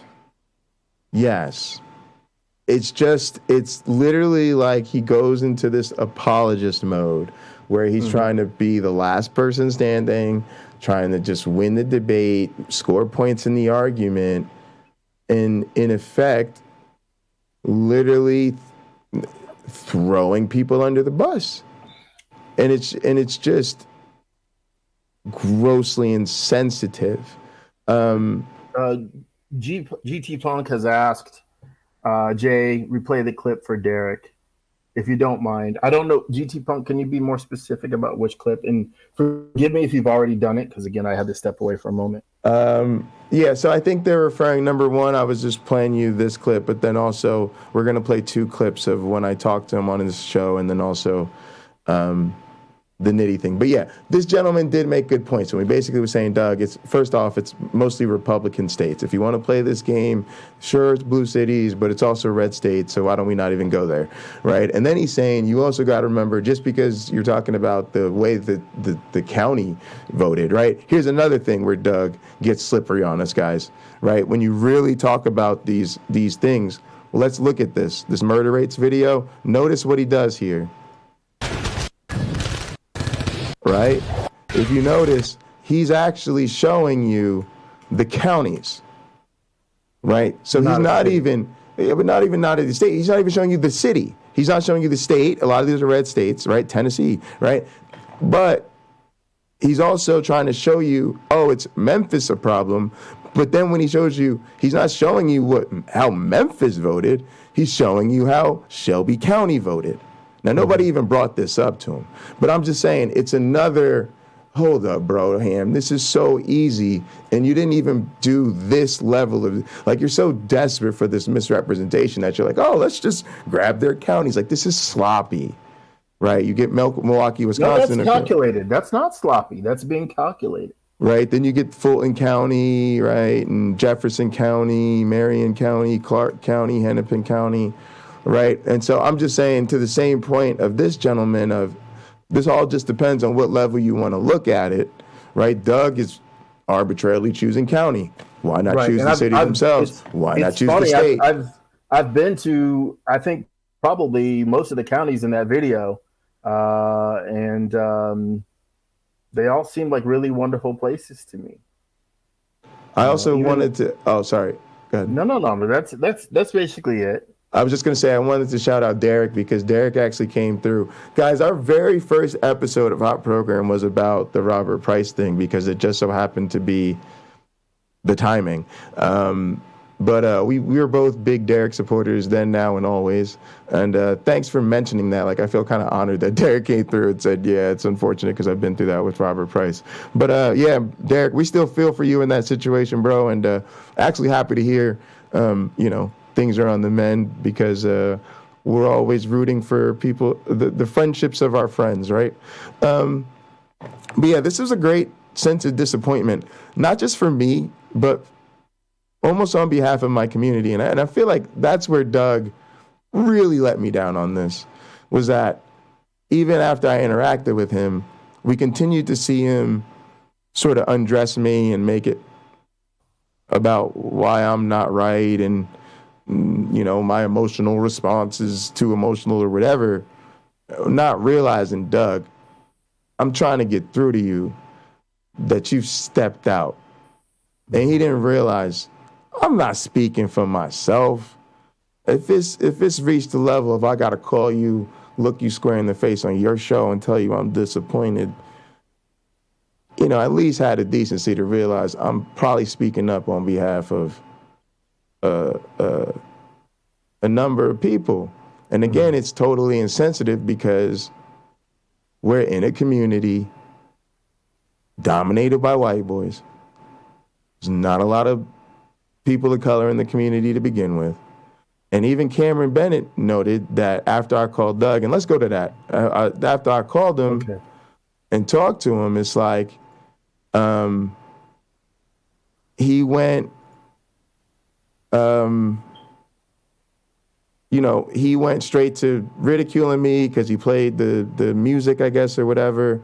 And then even Cameron Bennett noticed, well, now everybody's making fun of me in the chat. So it's like the white boys now are laughing at us. It's like I call him out for his racism, and the few of us that are people of color in this community, now we feel like, and all the white people laughed at that. Cool, great. That's not awkward. It's not. See, but in a way, Pocket Locker, you may be putting yourself at risk for being racist by saying the white boy this, the white people that. Well, no, I'm just saying what's the feeling you will have allies that are outraged of every color. I mean, it's maybe Deepak. Sure. I mean, honestly, I wanted to say that earlier, which you make a really good point. I'm trying to speak about certain people because you feel like that's the demographic. So you're in the room right now. I get that, right? It's been the same thing my whole life, right? So if I say, oh, the white boys made fun of me coming up in school or whatever, I don't mean all of them. And of course, there was always the people who were as outraged and often more outraged, quite frankly, than I was, because at some point I just had to learn to live with it, right? I can't shut it off. So I'm not going to rage about it every single time it comes up. But there was a particular personal sense of disappointment. But I guess I should have said the same demographic concerns that you're trying to speak through also are the context of the response to you finally speaking up. So when he ridicules me, instead of, I don't know, whatever other response he could have taken, and then his chat takes the same tone, it reinforces the type of alienation that made it unlikely for people bothered by that to speak up in the first place. Well, I'll caution anybody who takes this tack that I see Doug taking in these videos that you played so far. If you run the risk of creating the very thing you hate by making the world a more hateful place, more fearful, the attitude that other side is dangerous. This literally is how we got where we are. The reason it's not worse is because enough people have said, I want to make the world a better place. And that line is a long line of people working together with other people in the same long line. So that's why we're lucky. But again, people promoting the wrong message of negativity and fear. Why that works? Again, you got those people forever. You can take their money from them. They'll tune in. They'll watch because humans love to hear about suffering. Why? Because it makes the suffering they personally have not seem so bad. I was in a laundromat before I came back to do the show, and I had like 10 minutes left on one dryer and 15 on another, because this laundromat was not about ripping you off. So the machines worked really quickly. And I said to this woman who I saw loading her clothes into the dryers next to mine, I said, ma'am, I have 10 minutes left on this and my clothes are out of it. You can use this one. And this is, I'm about to take my jeans out of that, which has 15 minutes left. So she wasted no time in loading her clothes into my dryers. And she was so grateful. Whatever, I saved her $1.50. But right. You wouldn't know that by her gratitude level of doing a little thing like that. It seemed that it was very valuable to her that I cared. It wasn't about the money. Right. It was that I saw someone with the same needs as me, right? She needs to wash her clothes at a laundromat. So she's grateful. I think what Doug can strip away with his, and not just Doug, Fox News, other like-minded venues, what they can strip away is that goodness that's here. And if you pump up the negativity, people will come back. They did studies. If you show people only good news in a broadcast, they won't tune in. Because people get obsessed with what they need to worry about. There's a career field for this, psychology. Come right on in and sit down, and like that song, come on in and sit on down and tell me about yourself. So I think there are people, again, you got to study propaganda. There are people who know this, but that's how they get you. That's how Doug can grow his audience. And a person can have an audience of millions that they philosophically disagree with most of their audience, but the money's good. And you can quit when you want to, because YouTube will make you a millionaire. And people will give you $40,000 to come and speak at something. And you can say a bunch of things that are objectionable to you, but you know will win over that audience, because why? It reinforces their fear and provides them with a false solution. Right. That they think is good enough. A solution, mind you, most of this stuff is you don't have to do anything. Let us do it.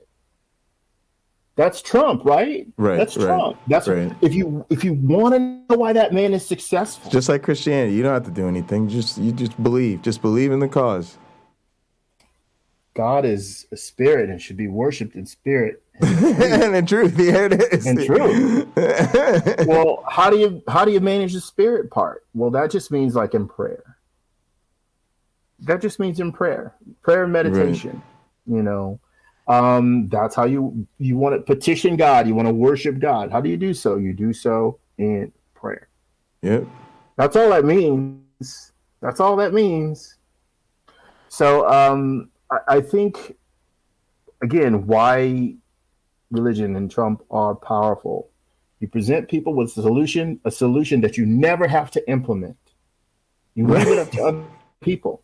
But it's true. I know it sounds so simple when I say that. I know it does. And it may even sound false to people who don't immediately get it, like when I say it. If you are watching this and you don't believe what I said, pay attention the next time you agree with someone who knows how to resolve an issue. Pay attention. It's not like the plumber that comes to your house and legitimately gets rid of the clog. It's someday, if we work together, we could achieve this. You never have to implement that solution. You never do. You're giving those people. I'm going to mention my Latin teacher, hi Magistra, who told us the story of Pandora's box. We actually had to translate this in one of our Latin books. And the last thing that was let out of the box, because Pandora slams the box shut, right? Out went like disease and war and all these other things, right? The last thing in the box was hope. And she hesitated to let it out. And of all the things, my teacher said it, of all the things in the box, hope was the most dangerous one. Again, why it's dangerous.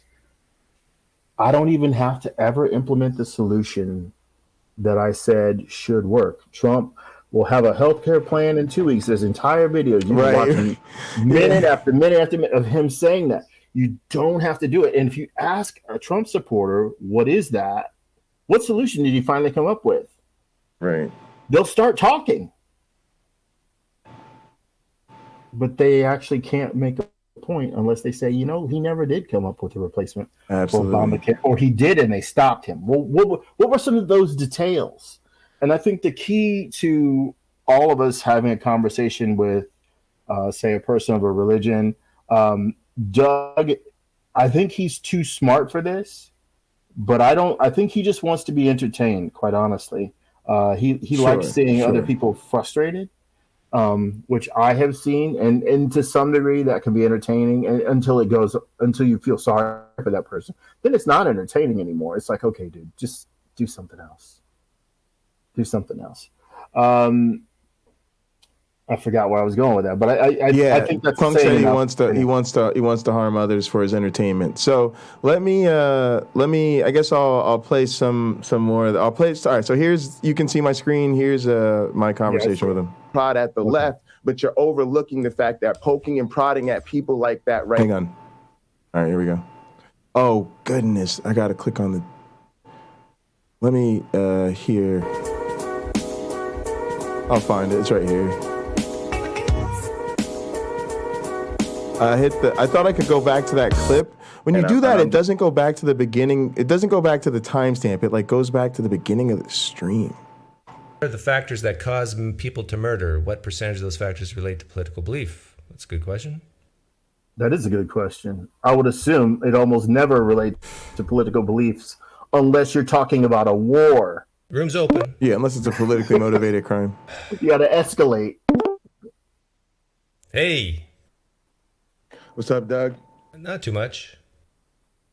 Man, look, I just got to be honest with you, man. I think you jumped the shark, man. I think you went way Joe Rogan on us. Is Joe Rogan bad? Yeah, bad. Okay. I think you're just in this place where now you like to troll the left. You like to poke at us. You want to hurt our feelings, and cool. You've done so, Doug. You've actually hurt my feelings, and I'm just identifying myself as probably one of, a substantial number of people who just have problems with what you say, but I don't know. I think enough of you to say,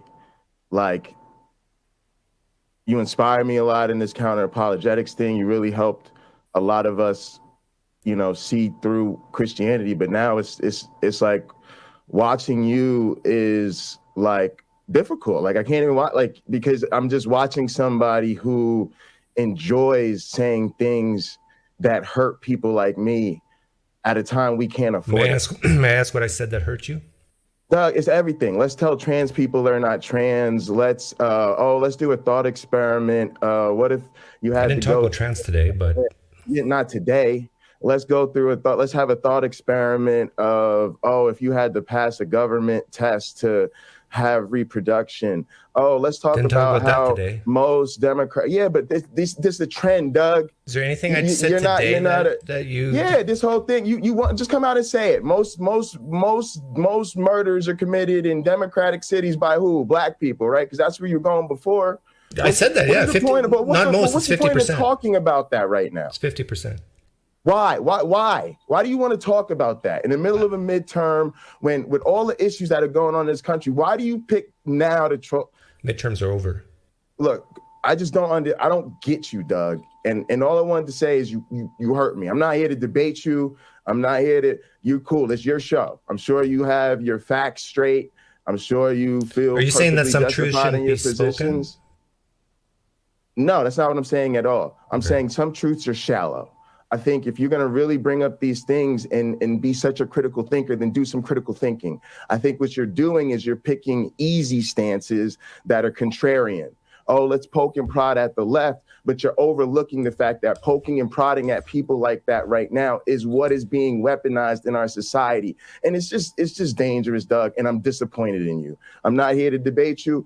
I'm here to tell you to your face that I'm disappointed in you. You don't have to accept it or believe it or buy it or care, but I wanted to tell you to your face. Okay. Your last word?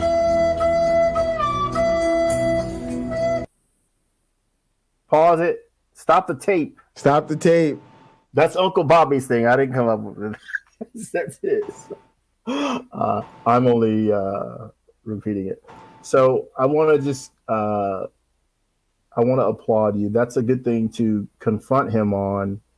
I don't think it was very fair of him to say, I didn't say that today.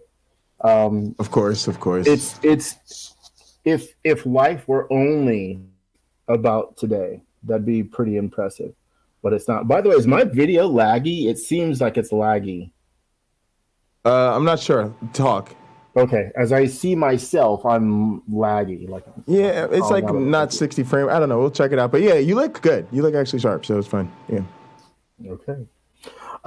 So I think that was a good thing to challenge him on his points of views, and in a way, by saying I didn't say that today, it's almost dodging it. Of course. Actually, it is dodging it. And I don't think that was very fair of him, but it's a great way to save face. And again, people with exceedingly short memories, which is most people, including me, they might go, yeah. But someone who's trying to be even-handed and fair, people like me, including me, have to say, wait a second, maybe that's indicative of a problem. Maybe that's part of something I don't like. And again, it's a lack of objectivity. Yeah, if you can say for a fact 50% of murders in the United States are committed by Black people, let's go to Sweden. Let's go to Norway. Let's go to Denmark. How about in Germany? How about in Russia? How about in Canada? What's the percentage? How do they change? What about in Mexico? How about Australia? So what we see is a lack of objectivity. Why? Because it doesn't help improve his point. Yeah, and then also, go ahead. I want to say you had him on the ropes a little because hindsight's 2020. Let me just stop there. Hindsight is 2020. What would you have said or done differently in that moment? I mean, to be honest, I wanted to. It's a great question. I actually wanted to take more the stance of a friend. Like, Doug, you claimed that some of it, because I don't consider Doug a friend anymore. And I don't think he ever really considered me a friend. I think he's one of these people who thinks it's useful to have Black people in his life. If nothing else than to serve as a shield from, these type of accusations. But I was trying to come at it like, if you really do consider myself or other people of color friends, then it's those friends who need to speak to the fact that this is not the way to go. My analogy is if you go in friendship. Yeah, my thing is if you go into the kitchen and you touch this stove, you're gonna get burned, then you should. Why? Because you don't touch that stove. That's a hot online stove right now. You just don't touch it. And I was trying to do that, and I think I was immediately sort of realizing this isn't who Doug is, and I don't have that relationship with him. And for him, I think this is more, again, maybe I was just upset by, like you said, you're going to ask me when you hurt me. I'm going to go mention a couple things. You're going to say, oh, well, did I say that today? And it's just, you immediately realize, and then I felt like, the sort of righteous, I don't say righteous indignation, but sort of like, no, I'm really upset with this guy, and he just needs to know that this isn't okay. But yeah, I think my original intent was to be more I think you're hurting people you care about when you do things like this. But I think part of the problem is I realized pretty quickly I'm not someone Doug cares about. And after the call, like, he talked about me pretty badly.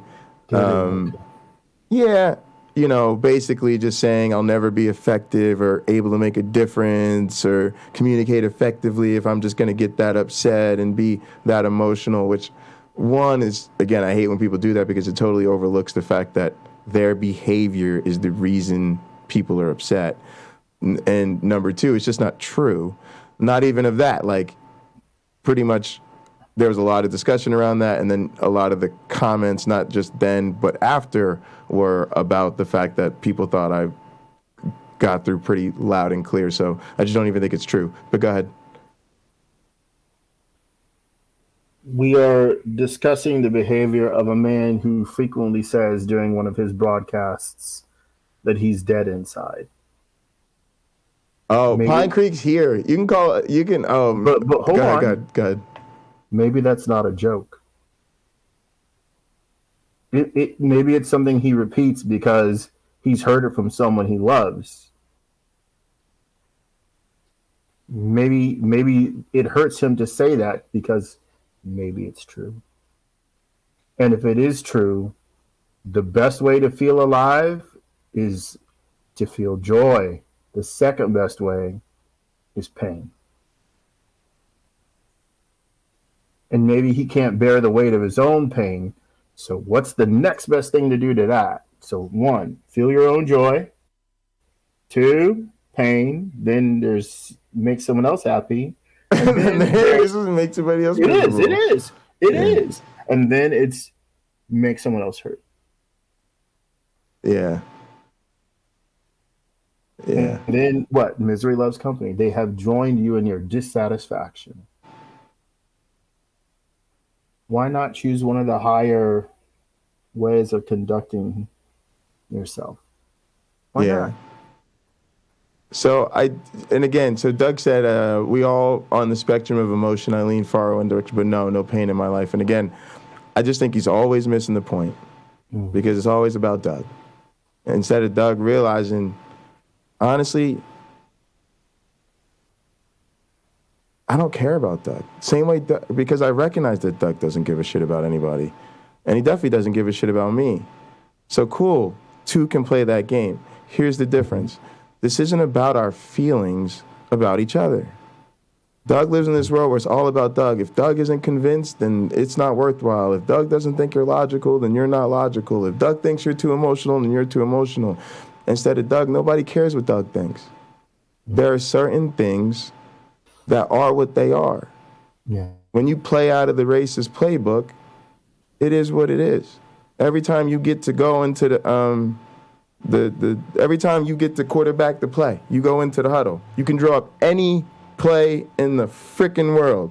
Play about apologetics, play about politics, talk about poker, talk about your family, friends, your other hobbies, whatever you want to talk about. You woke up today and went to, I want to really make this great point about how if we want to help trans people, we should tell them we're not trans.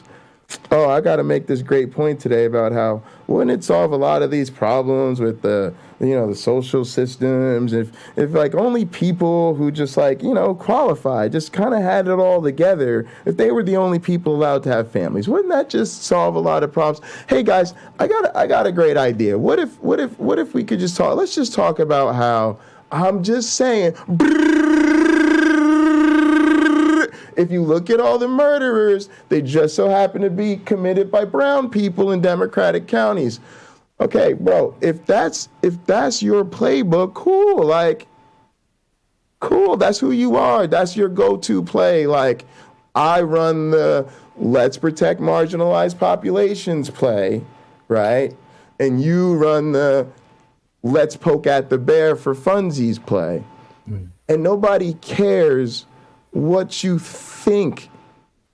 All we care about is the effect that your play has on the field of play and stopping it.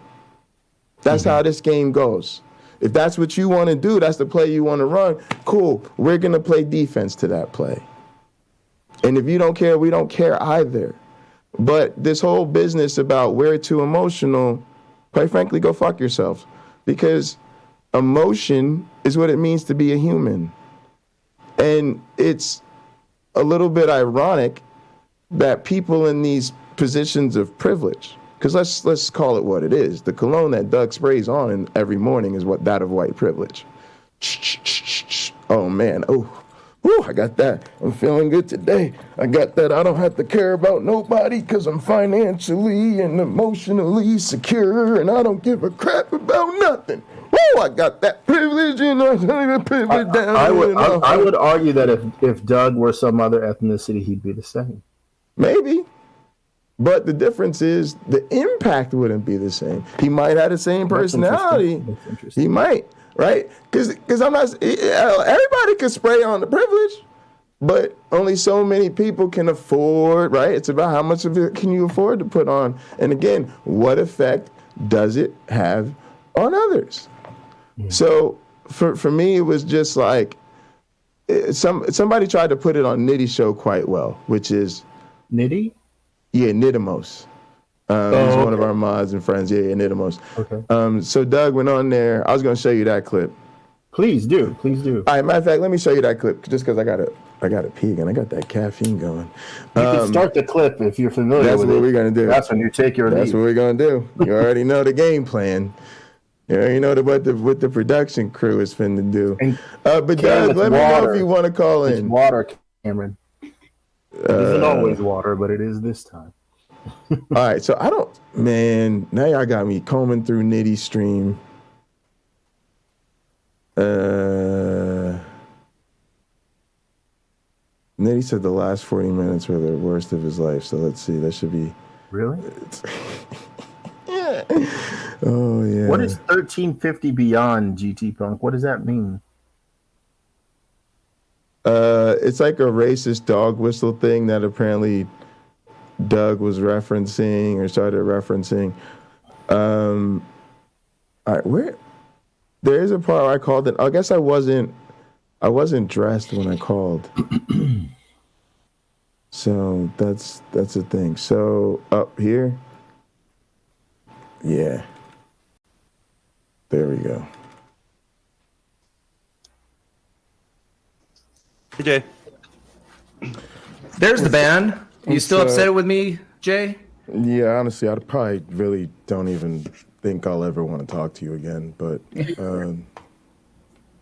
I just don't understand why, we're even having this talk. I find this all incredibly disrespectful that we're going to sit here and play your little game about why you said what you said and how it was for the greater good. And Doug, it was a cheap shot. Why was it a cheap shot? Because why did you pick that time? Why did your voice need to add that statistic to the conversation going into a midterm where we're talking about black people's votes being alienated and voter intimidation? I had just made a stream about experiencing voter intimidation. So you're saying that I should have made that video because it hurts? You made it to hurt people. You said it. You've said it over and over again. You made it to troll people. You made it to trigger people. My question is why are we even giving this the time of day? You're clearly just a right-wing troll, Doug. You do the same thing with let's tell trans people they're not trans. Let's have to pass a test. Okay, let's talk about that. Determine if you can No, I don't want to talk about any of this. Why are we talking about this? None of this is entertaining. This is just weaponized. I don't want to talk about it. Fox News. One second. Wait, Jay. Doug, are you libertarian? No, I don't know what I am. I'm being honest. So you're not claiming anything. You're just doing the bullshit thing, and I'm not anything. No, I'm a. So you're something. Aaron, I'm a Canadian citizen. I cannot vote. I do not vote in the United States, but I live in the United States, so I cannot vote. Still, you lean right. But I lean right. Yeah, I lean right. Not everything, but many things. Doug, how about be part of the solution? How about talk about, hey guys, the election's tomorrow. Let's make sure we get out there and protect people's rights. Like, why not talk about something helpful? You were hurtful deliberately. Can you pause it? You get up here. Hey, everybody on the panel, admit right now that the can you pause it? Okay. So as I watch this, I'm reminded of something of like the Russian troll farms that worked very hard to influence the vote here in the United States. So Doug is sharing he can't vote. So regardless of what his privileges as an American citizen would be, he doesn't have access to voting here. But like the Russian troll farms, you can still influence the public to vote a particular way or to adopt a particular mindset. So he says he hates marketing. Maybe because he has to do it, because that's marketing. I'm gonna influence the culture, I'm gonna create the culture that benefits sales, right? That'll generate the most money for whatever company I work for or whatever cause I'm interested in. I'm gonna generate awareness for that and convert people over to that way of thinking. Because when you got them forever. So I think that's part of what's going on. He's trying to create the environment he'd like to see because he can't participate in it the way he would like to. But just like people like all these broadcasters, I'll say Tucker Carlson, for instance, if he ran for office, he would be virtually completely ineffective. Why? Because he doesn't have any ideas. He's told what to say. He has that way of delivering it that is interesting, but, that's not a guy you'd want to read an audiobook to you. Because what Tucker Carlson should discover one day, a sentence contains words, but it's not strictly a list of words and should not be read like it was a list of words unless the sentence is a list of words. So I think that might be what's at play. Now, I could be wrong, and there could be many things at play, but in this, just what I see here, that's what comes to mind. Your thoughts, and then please continue.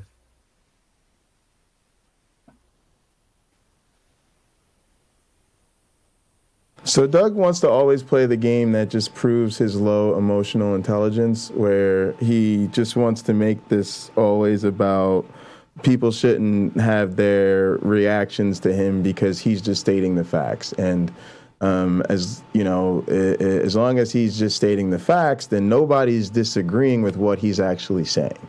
Therefore, his tactics are okay. Because, hey, he's just stating the facts. And if there's a problem with the facts that he's stating, then, we should, I guess it's up to us to do something about those facts. Rather than, right, which is again, he knows what he's doing. See, Doug is just smart enough that, I don't think I'm not gonna believe he's that stupid, right? That's all I could say. I'm not gonna sit here and praise him like I think he's some kind of brilliant person. Matter of fact, I thought Tux was sniffing his farts a bit because Tux told him that the video he made with the political speech juxtaposition was brilliant, and I think it was dog shit. But I'll consider that a difference of opinion between friends. But I certainly don't buy the fact that Doug doesn't get what's wrong with his behavior. He knows what's wrong with his behavior. And he's made it very, very clear repeatedly that the very thing we find objectionable about his behavior is his motivation for doing it. So my point here was actually to call out the panel. I was kind of sick of the Doug fart sniffing, and trying to figure out, why does Doug keep getting these passes and these let's circle around and let's hold Doug tightly and speak softly to him and whisper nice things to him until he sees the error of his ways. No, he's Tucker Carlson, like you said. He's just trying to build his right-wing audience. He's an atheist. Okay, cool. He's got some useful thought experiments when it comes to, religion or whatever. Cool beans. He's done some good shows. Most of us think he's an entertaining guy. Okay, but walks like a duck, quacks like a duck. It should be selling Aflac or the StreamYard. His household is 75% black, so his chances of dying in his own home are through the roof, I'd say. Yeah, but his house ain't black. His wife ain't. He don't do that. His wife is dark skinned. I don't think he identifies her as black when it's useful. Her blackness is ask a neighbor. He should ask one of his neighbors. Yep. Doug, are your kids black? I would too. Yeah. Are my kids black? Both of them. Yeah. How about my wife? Oh yeah. Your wife especially. Yeah. Yeah, I got to see his wife on one of his streams, and Doug, you said this like he's got a quote. Doug, you've pretty much told us that she doesn't identify as African American because she's actually from another country, right? She's not American. There you go, boom. So don't sit here and act like she's still black. I consider, but I'm just saying she doesn't identify with black people. When we black, we mean African. I don't want to have this semantic stance. You see what I'm saying? But I'm just trying to say, because I think he's trying to pin me in a corner. And everybody knows what I'm saying. Right? And this is what I mean about No, but hang on a second.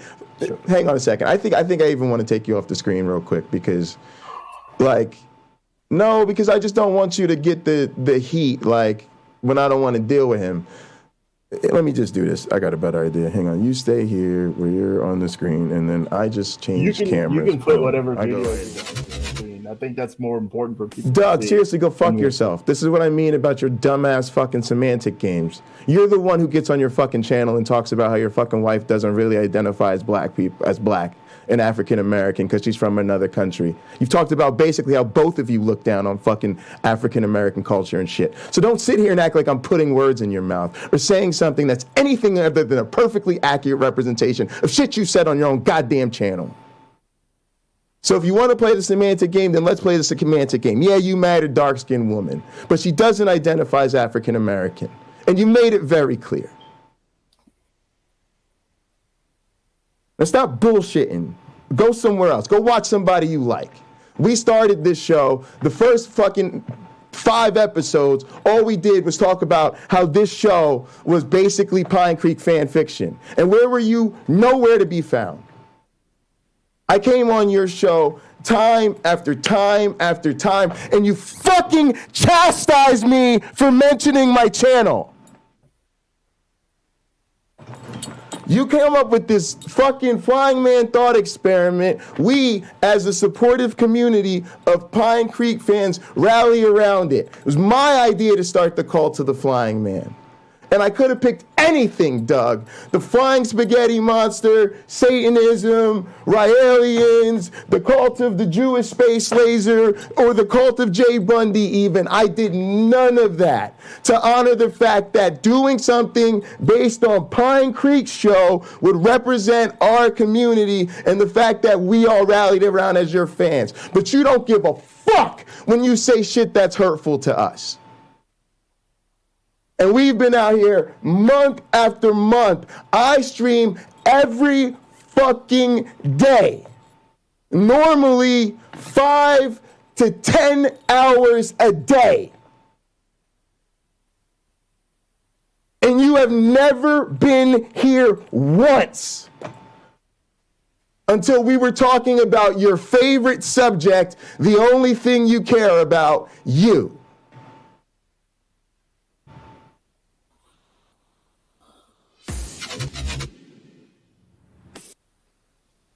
I'll play the clip. Vaccine can kill you. Admit right now that the vaccine can kill you. That's the other shit he did.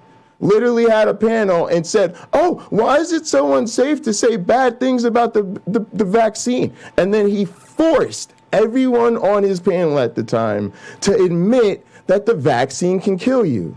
Again, Why now, Doug? In poor taste? No. This is your taste.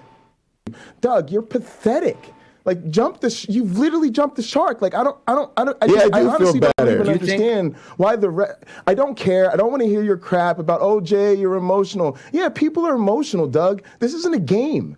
I was a community organizer. I've been in the streets with working on political campaigns, going door to door. Like, this is people's life work. And it's not a game to people. The issues that these are issues that materially affect oppressed people every day. And you're not one of them. So you need to get with the program. You touched the stove and you should have got burnt for it. Because you just got to understand, nobody cares anymore. Like, the time for the ignorant, oh, I'm just asking questions. Let's play a hypothetical thought experiment where I poke at each and every single social issue of marginalized people. It's ridiculous, Doug. And the fact that people come to you when they're coming out of Christianity, they're coming out of this toxic cult religion, and they're looking for like a supportive skeptic community. And you got people in the chat. It isn't just me. I'm speaking up for a lot of people. You're ignoring Cameron Bennett's outrage and YouTube. People have been supporting you for years, and you've disgusted every single one of them. And you don't care. That's the problem. This is all a game to you, Doug. And it's not cool. It's not okay. And yeah, people have a right to be absolutely fucking livid about it. Disgusted, Doug. Absolutely disgusted. I suggest you exercise more or something. Suggest you get a fucking grow up, Doug. Honestly, I'm out of here, man. Have fun with this coward. Doug, no, your problem is your lack of emotions prevents you from being seen as a relatable human being. My emotions are nothing other than a perfectly reasonable response to your dismiss of people's feelings and emotions. And again, you're wrong, because most people can hear the message loud and clear. And me and Uncle Bobby were just talking about you, so it's so great to catch you in the act red-handed. Uncle Bobby says, if I talk about fuck this insurrectionist pig, and let's talk about these fuck faces who are, raping and blah, blah, blah, whatever it is. And then people come in his chat and they go, well, Uncle Bobby, I think you curse too much. So wait, in this whole message about this unacceptable thing, all you heard was a couple of bad words.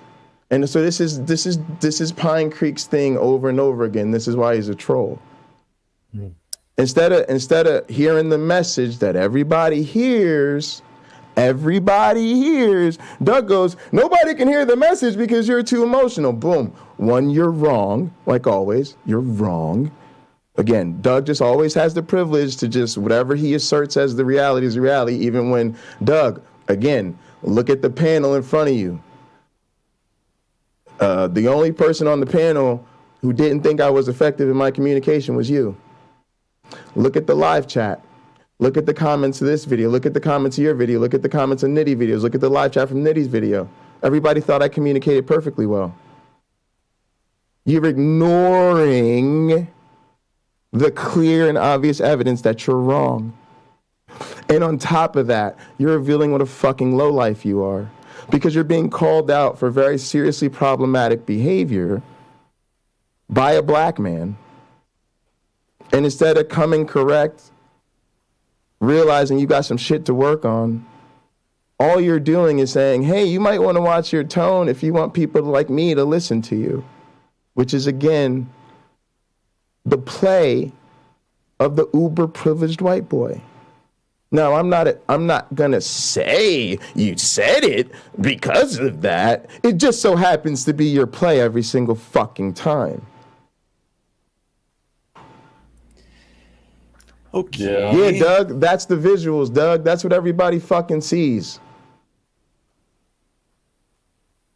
So, all right. See, this is what part of the reason I made a video like that, because this no is different what Jay than a just Christian did. apologist. As if you want to make change in society, there you go. That's not how you behave. No, Doug. If you want to make change in society, here's what you do. You do what I did. You become a community organizer, and then you work in people's lives to make material changes and make the world a better place. So most people know, but Doug, again, I've got all sorts of life history in making a difference in the world and people's lives. As a matter of fact, I currently do so because I'm a goddamn researcher and a goddamn faculty member. So go fuck yourself.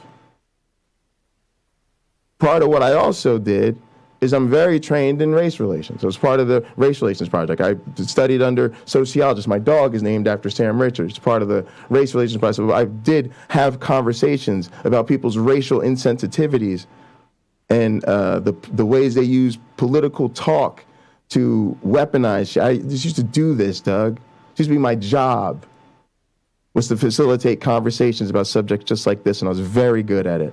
You can go ask the other fucking professionals that I worked with. Again, you're wrong, because you don't know me. You think based on the limited shit you've seen on my channel that you can fucking undress me and analyze who I'm about and what my problems are. When again, Doug, you just are out of your fucking league at the end of the day, to be quite honest with you. You're very unimpressive to me. Well, yeah, actually it is. You think so? It's one of the ways. Absolutely. Do you think people can reason? And then also, Doug, you accuse me. Doug, Wow. Hold on, I'm gonna write this down. I wanna go back and see this. I don't want to spend too much time on the show. You're good. 11 freaking Friday. But Doug, you literally said to me that I made it racial. No, you made it racial. Because the call before me, you pushed it to be about skin color. You made this racial. And then you lied about it. And there's tape on both things. We just reviewed it in this episode, or maybe you weren't paying attention. Properly when they're that emotional? I think sometimes social pressure comes out that way, doesn't it? No, I agree that might give you passion to act. Again, Doug, you asked a very simple question. You got a very simple answer. And then you sound like an apologist. Oh, I agree, but nothing, nigga. Question asked, question answered. But let's be honest. Do you think you can actually think clearly when your emotions are that high? No, I think he can. Doug, you said when I talked to you, I didn't bring up race. You did. Yeah, I called to bring up your comments about race. Doug, you're really... Doug, please don't make me block you. But this is what I mean, y'all. Like, Doug comes through, y'all, and he's acting like Otangelo. Like, Doug, what are you doing, bro? Are you serious? How old are you? Do we have to, like, sit Doug down in a chair? Like, Doug, you're a white dude. You can't go around using your language to offend marginalized people. When you do, you need to apologize and never do it again. Now, can you go over here and sit in this corner and think about what you've done? Pocket locker. Holy shit! Please take your seat. What an idiot!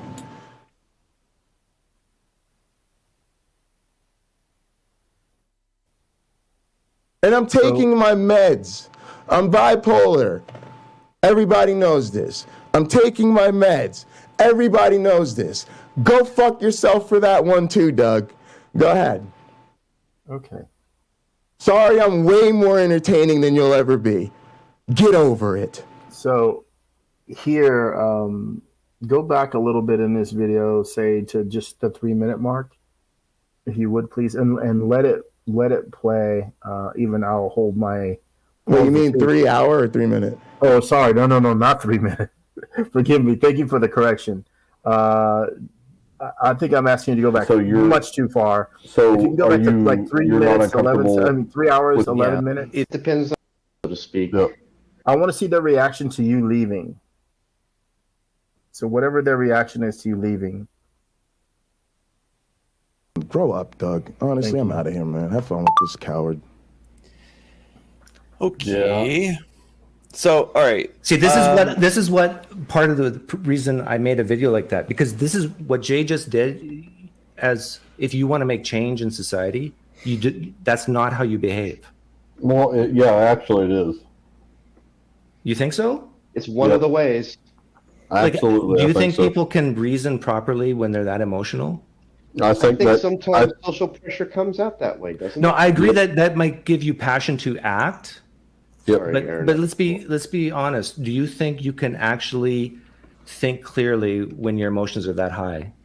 No, I think he convinced a lot more people than you ever will with his emotions that high. You think so? Yep. Why'd you pause it? I'm sorry. It's just the fact that they told him straight to his face. They just always tell him straight to his face, and he never accepts it. He never gets it. Now, what type of people do you think he would convince? What difference about the type? What difference does that make? Well, no, the point is, like, I think he would resonate with people who feel pain like he feels pain. That's most people. I do. I'll be honest. Like you just said, that's most people, Doug. Most people. I'm gonna have to watch this one. You are. You're gonna have to watch this later. No. Okay, all right. I'll let it roll. I thought you wanted to go. I thought you wanted to talk there. All right, my bad. Well, no. I'd say that to an extent it resonates with me. But notice what his main complaint was, that I said something, not that it was actually false. Please pause, please pause it. You're the best. All right, I'm having so much. This is great. Let me just jump in and say there's a probably an underrated, wonderful thing happening here. At this moment in the video that you're playing, he's being told he's wrong in a very gentle way, right? And he's being told why. He then, as an expression that he uses, is on the back foot, trying to defend his behavior. He's trying to defend his way. He still thinks he's right. So I'm interested to see if it becomes about his emotions now, or him stating what he feels is rational, the rational thing that you could have done that he feels you didn't do. Because so far, everyone on the panel, remaining on the panel, agrees he's wrong.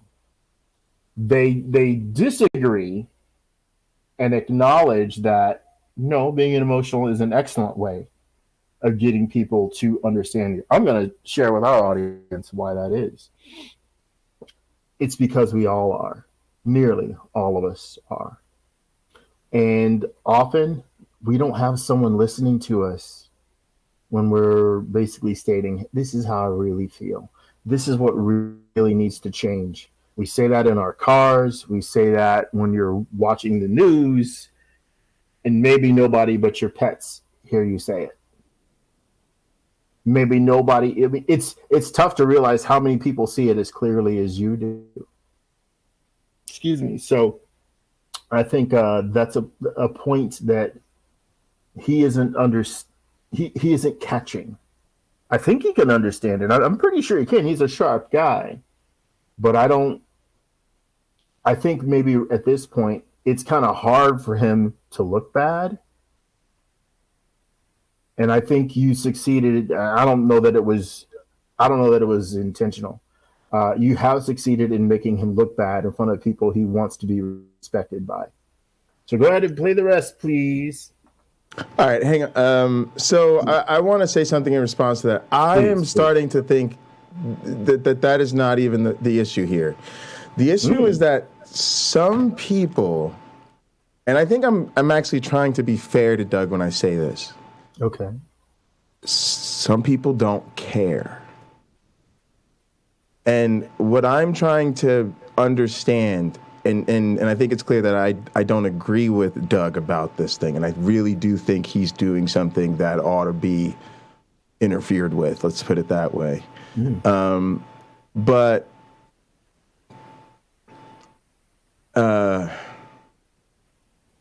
I think it is his prerogative on his platform to be whoever he wants to be, however he wants to be, for whatever reason he wants to be that way. Mm-hmm. And I think part of the issue here is that our community, not Doug, I'm not concerned about Doug. And I think this is changing. And I think this week has been maybe that breaking point that changes it. But prior to this point, I have felt like our community is still a little enraptured in Doug. And I felt that way because we were talking about this conversation. We all have different points of entry to our community, right? And usually it's a bigger streamer, right? Because we weren't out here and on, right? So for a lot of people like James Apperson, Derek from Mythvision is the hub of the community. Because when he got into this shit, it was kind of more through Derek's channel, and then he found this community via Derek's channel. Mm-hmm. Well, Derek is definitely, he's got it together over there in Mythvision, and he gets great people in there, and the way that he, let's say, respects his guests. So is really wonderful to see. It is, and I'm 100% with you. And he's he's like one of my favorite YouTubers, and like I said, my friend, love Derek. For a lot of us, though, Doug was that sort of hub channel. Like we were like you and I met through PineCreek's channel, right? Yeah. So I think for whatever reason, our community has been reluctant to not support Doug, right? Mm-hmm. And I don't mean that in a vengeful, spiteful way. I just mean it in the way of most of us, and I'm talking about people who sort of think about these issues like I do. We don't support generally right-wing content creators, especially if that's what they're about. Right, like, you know what I mean. Like, if like you don't, you might know who Tim Pool is, but you don't consider yourself a Tim Pool fan. Do you see what I'm saying? Is you know who Tucker Carlson is? You sure people react to the Tucker Carlson footage, but you don't yourself go out of your way to watch all Fox News' stuff and then send them, super chats. And for a lot of us, I'm like, yo, list your top 5 super chat contributions every month. For a lot of people in our community, the Cult of the Flying Man, friends and family, it's like Doug is still in our top 5 of people who we're contributing money to month in and month out. And so the question then shifts to, what's up with that? And I'm not saying I have the answer. Maybe the answer is, this is some sort of weird alliance where we're just, he's one of our strong counter-apologists, so we need his voice in our counter-apologetics movement, and we just have to tolerate his right-wingness, and every once in a while he's going to just go on a rant where he wants, go on a, his little thing where he's going to trigger us for a few months, but we got to ride it out with him because that's our Doug. Now I'm not there. I don't think that's what's going on, but maybe that's it, right? Or it could have just been another case of people saying, if I'm really gonna pull the plug on Doug, ooh, that kind of has a little bit of a thing to it. Pull the plug on Doug, right? If I'm really gonna pull the plug on Doug, I gotta really know. I think that's where a lot of us are. I gotta really know, right? Doug's gonna get every benefit of the doubt. Now, the problem is Doug is smart enough to position his ideas, even the worst ones, in a way that will take advantage of that benefit of the doubt, right? And this is the Mott and Bailey that Nathan, Digital Gnosis, was talking to him about doing. He's saying, Doug, what you do is you start with an uncontroversial fact, or in this case, a lot of times a controversial fact, sometimes a questionable fact, which people aren't even sure is a fact. But, he starts with that, and then he really uses it as the shoehorn to a more controversial and indefensible position. And if you say, hey, Doug, we all know where you're going with this, and that's not a place you should be going. He'll go, what do you mean? I'm just doing this fact thing. And so it's like, yeah, but we all know exactly what you're doing when you do that. Give me one moment. I'll be back in literally 1 minute, 8 seconds. James is here. And is Doug gonna call in? Like, it's like Thanks, people James. call me out, like, oh, like I'm not gonna let Doug call in and talk, but then I drop the link. I don't see him calling in. So I just want to brag that my PDAR is working tonight, because I first jumped in when you had to go pee and I could cover for you, and now I'm back because my one black friend. Yes, it is. That's what this teamwork thing is about, baby. Teamwork. Tag me in. Go to the bathroom. I'll be ready when you come back. So yes. So I had thoughts about that. The sociopaths and narcissists do a thing where, in order to invalidate your reality, they have to ascribe your perceptions of reality to an emotion, even when it's not an emotion. They link it to an emotion so they can dismiss it. Well, that's just your feelings, right? And even where there is emotion as the primary or secondary event that's happening, it is part of the abusive playbook to invalidate your emotions, right? To invalidate you by invalidating your emotions. And part of what seems so natural to them to do that is they can't empathize with other human beings. They literally can't care about you. And it just blows their mind that anybody cares about anybody. Like, it just doesn't make sense to them. So, but they can't come out and say that because they're outing themselves as a monster. So instead, they just tack your emotions, even when your emotion is compassion, even when your emotion is accountability, right? Even when your emotion is noble and is exactly relevant and should matter. Because without emotions, what the hell do virtues even mean? Who gives a shit about love if there's no emotion? If there's no emotion, there's no love. Who gives a shit about compassion if there's no emotion, there's no compassion? Who even gives a shit about justice without emotion, right? If you don't have emotion, or if you don't think emotions should play into your worldview, then you have no justification left for giving a damn about justice. Because why in the hell would you, right? Other people's justice. You might care about your own, right? Other people's? Why the hell should you? Because that's an emotion, right? So it excuses them from having a worldview and a value system that actually gives a shit about other people. It excuses them from actually having a decent worldview where justice matters and compassion matters and a better world matters. They're not invested in a better world. They couldn't give a shit about who the machine crushes underneath it as long as they're on top of the machine, as long as it's serving their interests. And they've got this thing that I hate about Stoicism, and it's a very far-right thing. It's this idea that if you don't manage to get on top of the machine before it crushes you and squeezes all of the life out of you for the machine to run, before it crushes you, then somehow it's your fault automatically. No matter how much injustice was built into the machine, no matter how disadvantaged you started off in life with, no matter your disabilities, no matter your ethnicity, no matter the poverty you might have been born into, if you don't find a way to thrive, to really conquer all against all odds, before the machine has done so much damage that you're no longer able to, or before you're dead, if you don't find a way to, then their view is, then you didn't rise to the top because you're not made of the winning stuff. You don't have the sauce, right? You didn't want it badly enough, right? And so this way of looking at the world, which defies physics and defies logic, the very thing that they claim to espouse, it defies, because that's not how physics works, not how psychology works, that's not how any aspect of physics works at all. Like, it just isn't. But they don't know that. Doug lives in this cartoon physics universe.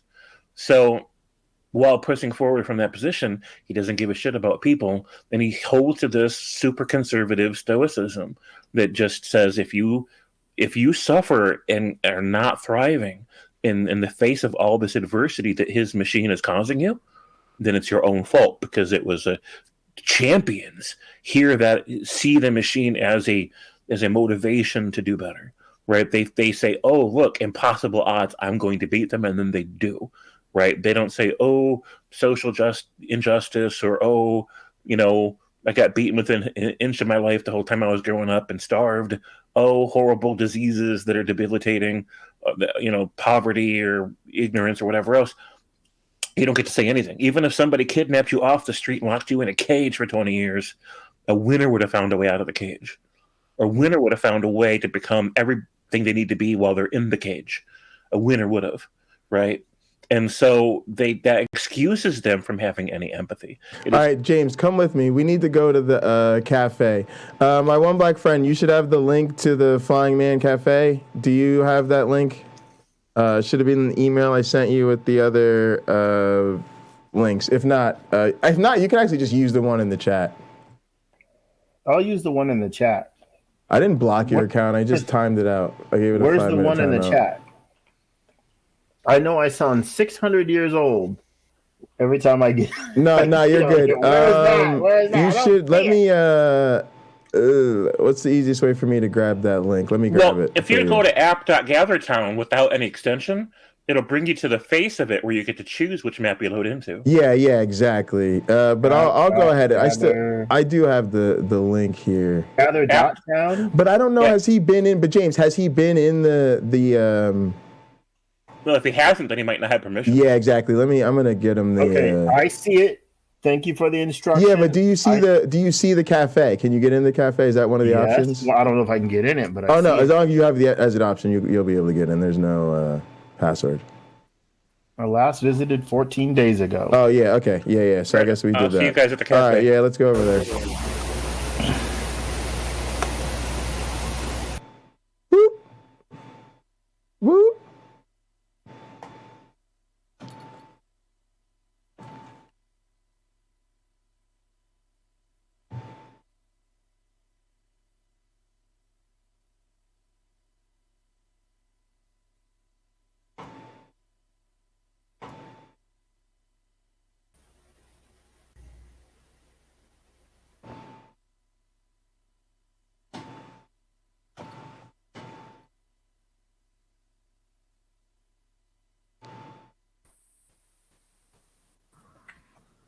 All right, so it says he's in here. Oh, yeah, I don't really want to be part of a conversation with PineCreek. I just don't. I don't want to be part of that mess. No, it's fine. So all right. I'll be back. All right, that's fine. But James, is that the real guy or is that someone else? It's probably the real guy. It's probably him. You'll know in a minute because they'll talk. He's not. But I I don't see where he is.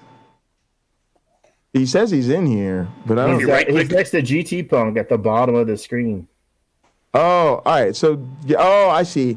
Punk, lead him in here. You guys are the worst at this. You guys are like the worst welcoming committee. No, not you. I'll go. I'll go do it. It's fine. You guys do your thing. I'll be back. All right.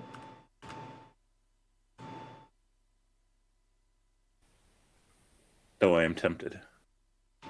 You hear me? Yeah, you got to come over to the table. It's proximity based. There you go. Boom. There you go. All right. So where on here does it say that you're supposed to use these arrows to get in? There was a tutorial. I don't know. Maybe you skipped it, but there's normally the first time you log in to Gather, it gives you a little tutorial. Oh, yeah. Yeah, it's a little arrows. Yeah, he skipped it. All right. No worries. All right, Doug. What say you? I don't want to. I'll give you a chance to speak up. And thanks for calling in. Finally, sorry that this is what it took, but we're glad we finally got Doug to call in. Everybody. What do I want to say? I don't know. It's. What's a person's guy? Is he here? Or did he leave? Who? That a person's guy? Apperson. Yeah. Apperson? He left. Yeah. He left. Yeah, to me, that's indicative of a problem, right? Let's say he views me as an enemy, a bad guy, a racist, whatever. Why won't he talk to me? Maybe just why would you say that that's bad? I mean, you block people. There are people you've decided you don't want to talk to. That's true. He can, but I heard him before he left say, "I specifically don't want to talk to Doug." Why not? Because I don't think he thinks there's to him there's a lower probability that this is a productive conversation than for myself or my one black friend. That's one explanation. Well, I think he clearly has his own ideas about what he values. And how do I get my face up there? Like, I can see you guys, but can you see me? I see you. But so my face is there? It may be that you don't resonate with him, and so he doesn't want to waste his time talking to you if it isn't going to be anything that is edifying to him. Also, to be simpler, Doug, I think I know I consider myself a former fan and a big one, and my one black friend is probably in that same boat, at least definitely a fan, and I don't think James ever was, so it probably means less to him on an interpersonal level, Okay, well, that doesn't matter, but I guess I'll just say as an intro, I'm a Canadian citizen, U.S. resident. I don't vote. I don't watch Fox News. I don't watch any right-wing media. I like to think I'm fairly balanced, but I do lean right because of the way I've raised on a farm.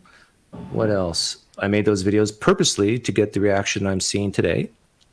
And but what I think is useful about the videos I made and getting the reactions I'm seeing today is that it demonstrates who is likely to actually engage in conversation and who isn't.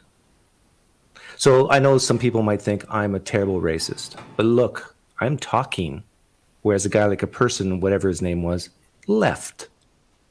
Right? And Jay, I'm glad you're talking to me today, but the other day with, what channel was that? Oh, Nitty's channel. For example, you brought up the trans issue, and I said, well, let's talk about it. Remember, I said, let's talk about it. And you said, no, don't want to talk to you. Yeah, because I didn't want to talk about that, right? You used that as a tactic. No, you said, okay, was it that you didn't want to talk about that, or you didn't want to talk to me? No, it was that I wanted to talk. I honestly wasn't really. I was trying to call out the fact that for some reason, you get to say these things. You get to play out of this playbook, and it's very clear where you're coming from. You said it. You said it. Oh, you've said it in your own words 1,000,000 times. You said it today. I made it to get this reaction out of people. Now, right. I don't think that that's a good thing to do. I think it's a terrible thing to do. And I don't even think it's useful. We totally fundamentally disagree about whether or not that's even a valuable thing to do. I argue it's an anti-value thing to do. Okay, and I think you are that. kicking people when they're down.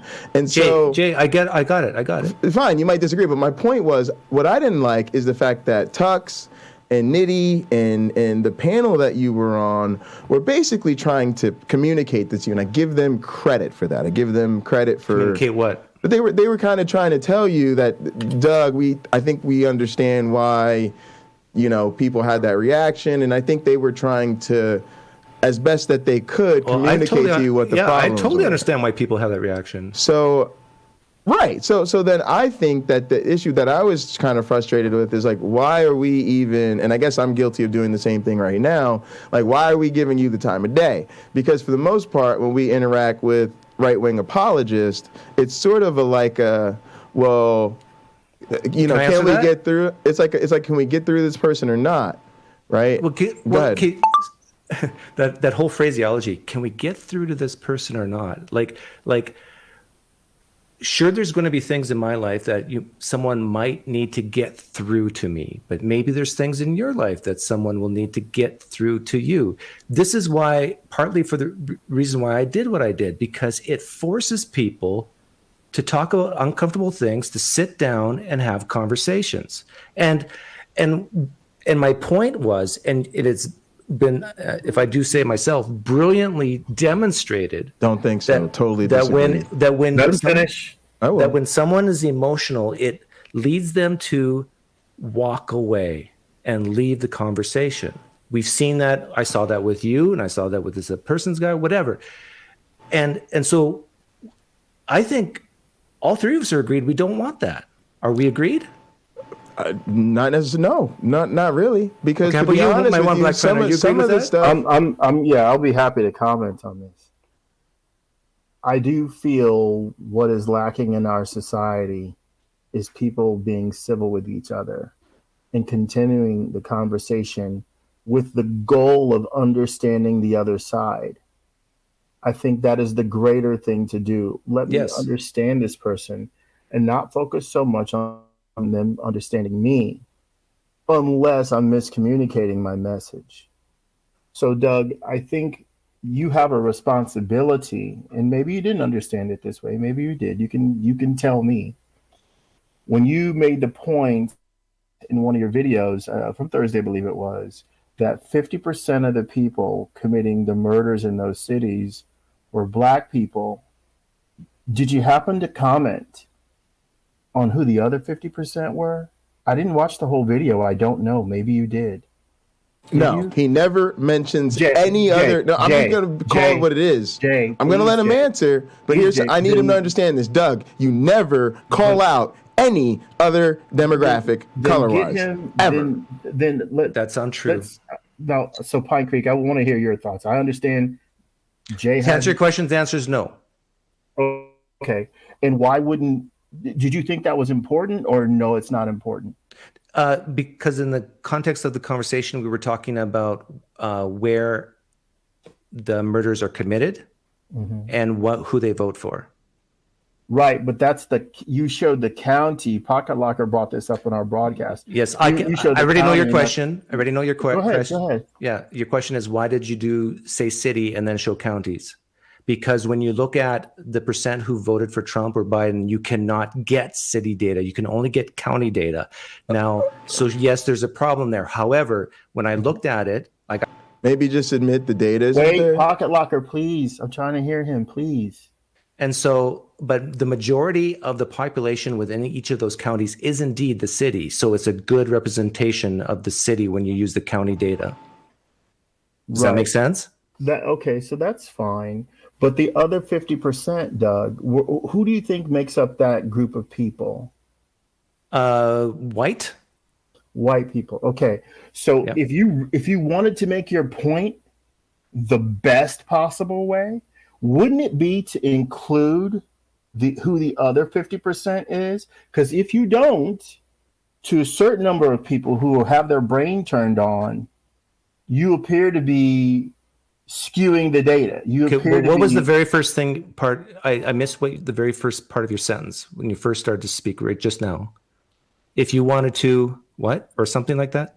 If you wanted to, forgive me, I don't know exactly precisely what I said, so I'm going to just start over. Okay. My question to you is, if you want to show the best light, shine the best light, this flashlight, if you want to shine the best light on the problem, isn't it important to show who that other half of the people are committing? But you're assuming a goal, right? My goal wasn't that. My goal was to make people like Jay go up in arms and yell and stomp around and show that that's not helpful. Allow me to tell you that you are not helpful. What you're trying to provoke. We're talking, are we?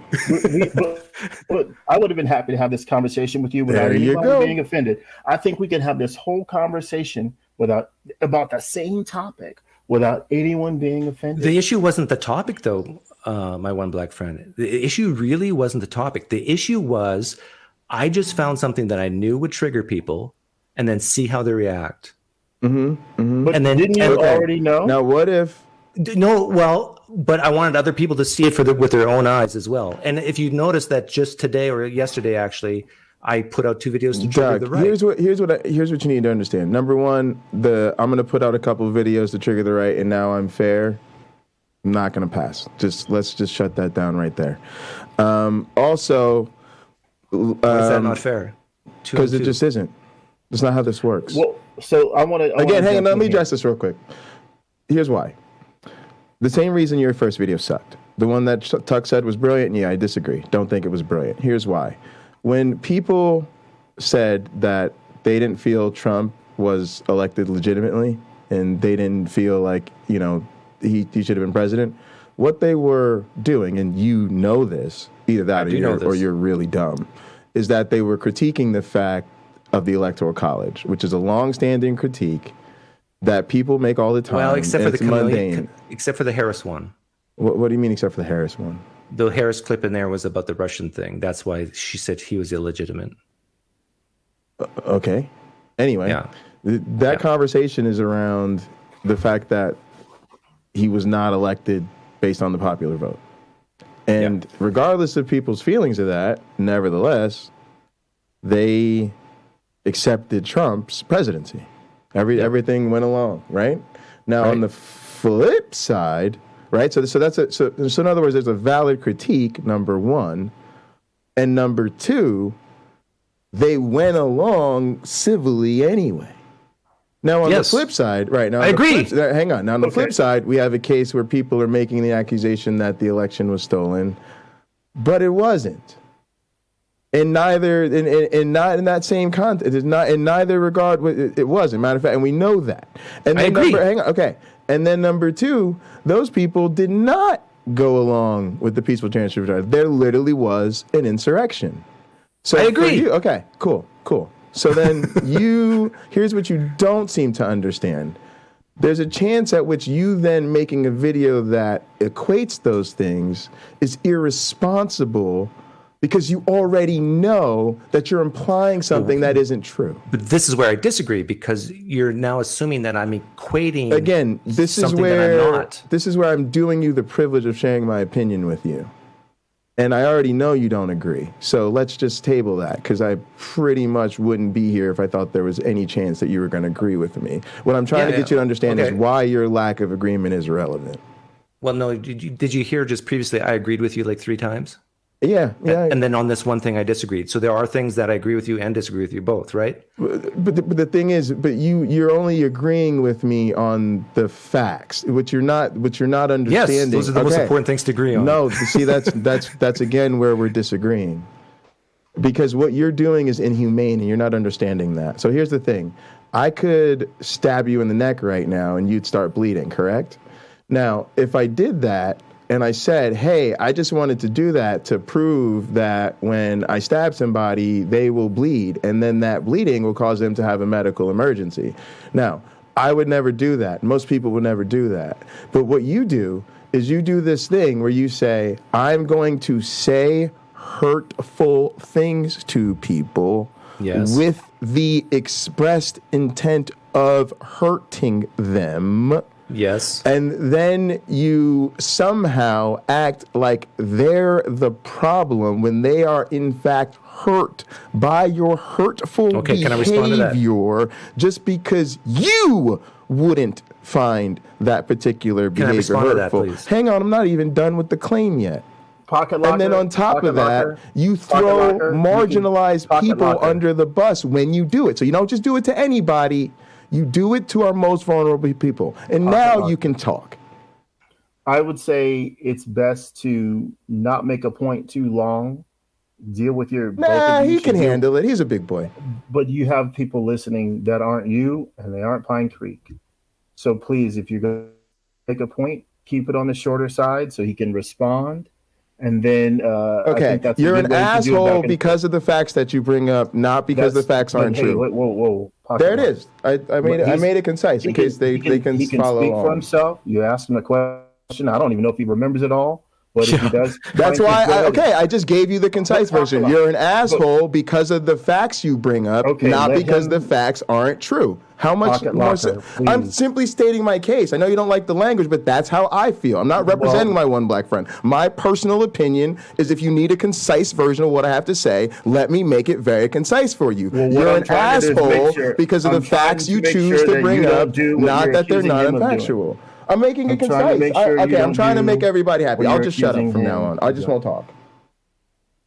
Okay, so my response to that about hurting people with my words and like the videos I make, I think everybody here would agree that I make videos that hurt a lot of Christians. Like I say things purposely sometimes, not all the time, that really deeply hurts the most intimate relationship a Christian could have, and that's with their Savior and Lord Jesus Christ. And I say things like, he's dead, he doesn't even exist anymore, this is a figment of your imagination, Yahweh is a douchebag. I've said these things over and over again. I've hurt them. I know I have, and I continue to do it. That's point number one. Point number two is you can have two people hear the exact same things coming out of my mouth, let's say there are even two African Americans, Jay, and one be deeply offended and call me an a-hole like you did, the other one just say, I kind of see what Doug's getting at. He is making the point that maybe you need to calm down and not let these emotions overtake you so we can actually come together and solve some of these problems like murder in big cities. Please tell me. Wait, hang on. You're missing my one black friend's point. I'm almost done. Okay, go ahead. So and then let me speak for myself, and you can follow up if I missed something. PineCreek, please. So to sum it up, I asked myself, what is the difference between those two African Americans? One like you, Jay, and one like you, my one black friend, who can actually hear things, and you both could disagree with me equally as much. My one black friend is sitting there calmly and listening to me, whereas you, Jay, you fly off the handle. And if my one black friend wasn't here right now, I would probably be gone by now because you would either have booted me or it'd be just a swear fest. Okay, we're different people. Continue. Go ahead. I just said we're different people. That's all I wanted to say because I don't think that was a good point. We're just different people. Go ahead. PineCreek, do you have more to say? This guy's dumb right now. No, that about sums it up. That sums it up. Okay, I want to address my remarks to you. We can agree that there's always going to be a spectrum of reactions. We can agree that not every opportunity is used to its fullest. And I think in the video about the crime, gun violence, I think that, or murder rate, I don't know that it's specifically gun violence. And the video about the Republican reactions, but with the Democrats' interviews, I think to some degree, what you could have done, and you can still do this, you now can go back and produce those same videos, but juxtaposed. Yes, 50% roughly of the murderers are black. Yes, roughly 50% of the murderers are white. Imagine if you put that video out there where you show, right? Look, folks, the problem is on all sides. It's not just one group doing it. Yeah, but I understand what you're saying. Allow me to just make, and believe me, I want to hear what you got to say. I did say that Jay could talk after, but I definitely want to come back to you. Okay, I want that to be clear. I want your remarks. Your video about the January 6th crowd. I would encourage you to take this. Don't change any audio at all, but now put the Republicans talking about fighting. I disagree with that language. It's the same video. You get them saying it and you realize, wait a second, maybe one side misbehaved. You know what I'm saying? You know what I'm saying? You can finally get those people who aren't thinking about their actions and the consequences and how it looks to think about it. Now, that's all I had to say. Thank you for hearing me. Pocket Locker, your comments, and then I want to bring it back to PineCreek so he can comment. I'll let Doug respond, and then I can. Thank you. Yeah, I would say the majority of atheists are already Democrats, liberals, whatever you want to call them, and so the point of why would I do what you are asking of me if I want to bother those? The whole goal was to bother a certain subset of people on purpose. Mm-hmm. And so, I can answer that. And so that wouldn't be bothering them. That would be making them cheer and say, yay, good, we love you now, Doug. And I don't want them to love me. But anyhow, go ahead. Well, and I don't know if you caught any of the other broadcasts we did just before this. The reason why I can make that suggestion to you is you anger both sides, not just one. You anger both sides. You offend both sides. That's okay. Can I'll respond to that too. Please. Yeah. I think this is just a guess, but I think you really won't anger the right that much because they've seen it so many times already. But I have found very few videos on the internet like what I produced. There are some out there. Mm-hmm. And so I really do think that if I did exactly what you said, exactly the way you wanted, the people on the right would say, huh, who cares? The people on the left, though, we see the reaction we see. I mean, I agree with that, but I still just think you're approaching all of this wrong. And I got to be honest, Doug, I think the big miss on you is that you're defending this. And again, the one thing my one black friend said is, yeah, sure, that's great if you're trying to have a conversation where we're going to sit down and all understand each other. And you're not that person. I'm sorry, defending what? Like you said, if we're gonna have this thing where we then all sit down and have this conversation where we're trying to understand each other, that was by your own. No, but what am I defending? The fact that you're defending the videos you made and the sort of stance that you've taken. I'm defending on the videos I made. Yeah, like rather than realizing it, like because there's an opportunity to say like.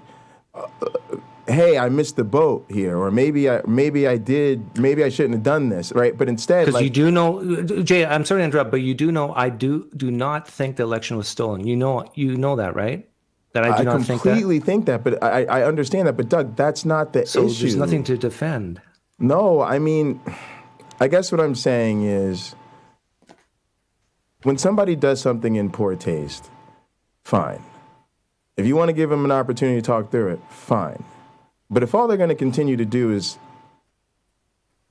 try to convince you that it was really in good taste and it was really for your own benefit and it was really great, then again, for me, it's like, fine, but then the rest of us need to respond to you appropriately. And what I'm trying to get to is I don't think the rest of us are responding to you appropriately because I think you're making it... What would be appropriate? Oh, to treat you like somebody who's intentionally hurting people. Like Christians? Plain and simple. Again, you didn't do when I was doing with the Christians. Doug, this is different because Christianity's not true. And I know that this is deliberately where you go. No, we're talking about feelings. We're talking about feelings, not the reasons behind the feelings. Again, yes, but Doug, this is the problem. Why is it you're more concerned about a certain group of people's feelings and not, let's say, the Christian feelings? Honestly, because Christianity is a thing that demonstrably is not true. And the bad facts about Christianity have nothing to do with systematic prejudice and bias against Christianity. I get that they still have feelings, Doug, but number one, they're not considered a marginalized and oppressed group. Number two, when you go at Christianity, it is different. And that's the problem, is that you are trying to equivocate on things that should not be equivocated on. I've gone against Muslims too. If I say to you, okay, but Doug, I'm a Dallas Cowboys fan. I go against the New York Giants. Now, I can't wake up tomorrow and say, hey, I'm going to go against LGBT people. And then when the LGBT defenders get outraged, go, well, hey, nobody gets upset when I go after the New York Giants. Doug, pretending to these are your tactics, and it's totally whataboutism, and it's irritating that you keep doing this. But it's good whataboutism. No, it's effective whataboutism, because I've just shown Jay that. No, it's stupid. Again, Doug, listen to the words that are coming out of my mouth.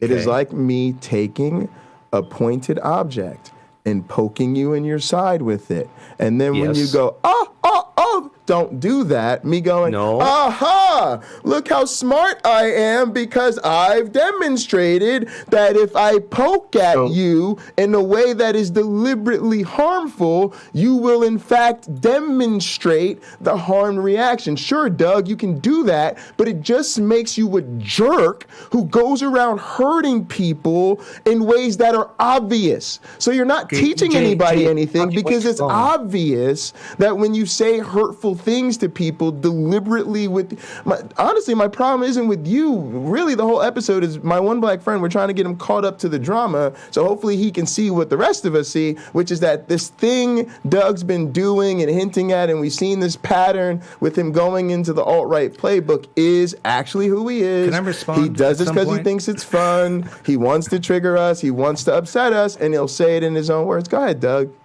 Okay. Then let him do that here.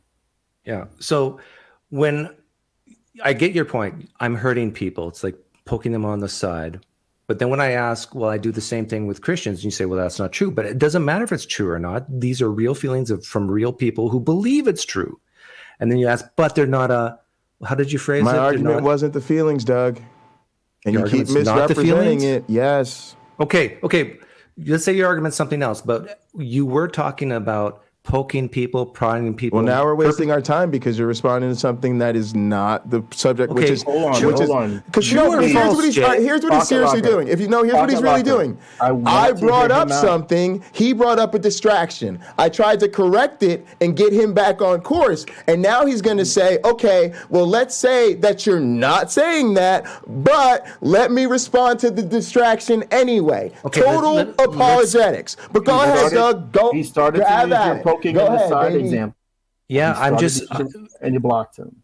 just like I do with Christians, I've repeated back what you said. You said a lot of things, so it's difficult. But you mentioned that things like purposely hurting people, yes.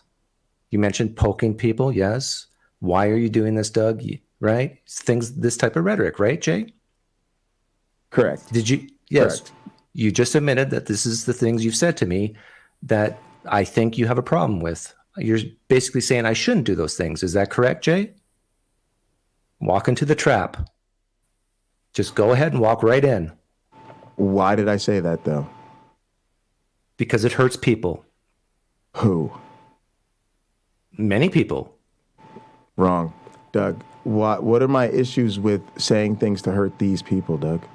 Because they're a protected class? Is that what you said? Well, that's earlier? a very good way to describe it, actually. Yes. So number one, Okay. you're probably talking Okay, about a very good. protected class. But if Very I say good. that, then you're going to say, isn't religion a protected class?